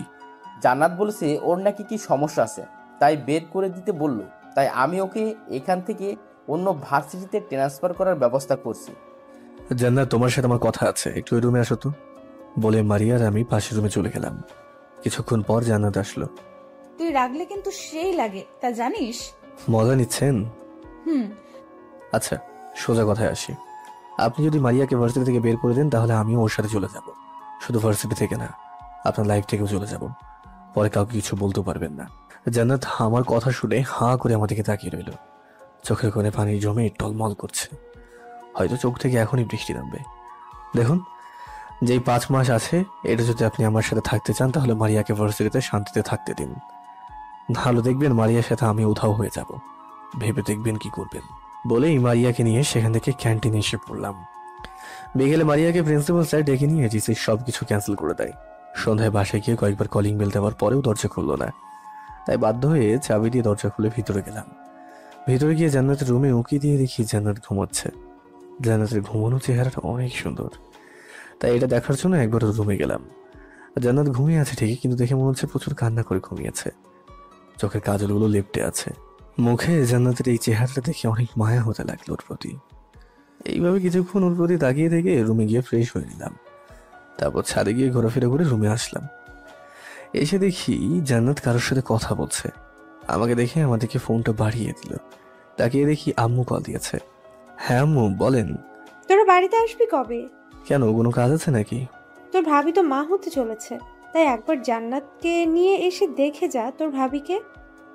আম্মু, আমার তো ক্লাস এক্সাম চলছে, আমি জান্নাতকে পাঠিয়ে দিচ্ছি। ওকে না হয় কিছুদিন ভাবি খেয়াল রাখুক। বৌমা একা আসবে মানে? তুই পরীক্ষা শেষ হলে বৌমাকে সঙ্গে নিয়ে একেবারে আসবি। আমার পরীক্ষা শেষ হতে আরো 15 দিন লাগবে। তখনই না হয় বৌমাকে নিয়ে একেবারে আসবি। ভালো থাকিস। ওকে, বলেই ফোনটা কেটে দিলাম। আমি চলে গেলে তুই শান্তিতে থাকতে পারবি, তাই তো? বলে রুমে চলে গেলাম। এইভাবে চলে গেল আরো 10 দিন। জান্নাত মুখ বুঝে এখন আমার সব কথা শোনে। আর জান্নাত দেখানোর জন্য মারিয়াকেও বাসায় নিয়ে আসি। আর জান্নাত কিছু বলতে না পেরে শুধু কান্না করে। এগুলো দেখে আমি নিজের মনের সব কষ্ট আর দূর করি। আর জান্নাত দেখলে এখন মায়া হয়, কিন্তু পুরোনো কথাগুলো মনে হলে সবকিছু ভুলে যায়। বিকেলে ক্লাস শেষ করে ভার্সিটিতে বসে সবাই আড্ডা দিচ্ছিলাম। তখনই মারিয়া বলে উঠলো, হোসেন, তুমি এবার জান্নাত আপুকে মেনে নাও। আপুর কি অবস্থা হয়েছে, কেঁদে কেঁদে দেখেছো একবার? ওই হ্যালো, আমাকে 8 মাস জ্বালিয়েছে, আর আমি তো মাত্র 1 মাস। এত তাড়াতাড়ি হোসেন কাউকে ক্ষমা করে না। তুমি দেখেছো জান্নাত আপু কতটা শুকিয়ে গেছে? উনি ওনার ভুলটা বুঝতে পেরেছে, আর যে তার নিজের ভুলটা বুঝতে পারে তাকে ক্ষমা করে দেওয়া মহৎ গুণ। মারিয়া প্লিজ, জান্নাতকে আরো কিছুদিন জ্বলে নিক, তারপর না হয় বলবো। না হলে এটা অনেক কম হয়ে যাবে। কয়েকদিন পর না হয় জান্নাতকে সব বলেই দেবো। তোমাকে কিছুই বলতে হবে না, সময় হলে আমি জান্নাত আপুকে সব বলে দিব। ওকে, কিন্তু আর কিছু দিন এইভাবে চলার পর বলবো। ওকে ওকে। তা তুমি গ্রামে যাওয়ার কথা কবে যাবে? কাল বিকেলে গিয়ে ভাবিকে দেখে আসবো ভাবছি, আর কিছুদিন থেকেও আসবো। ওকে, বেস্ট অফ লাক। আরো কিছুক্ষণ গল্প করে বাসায় চলে আসলাম।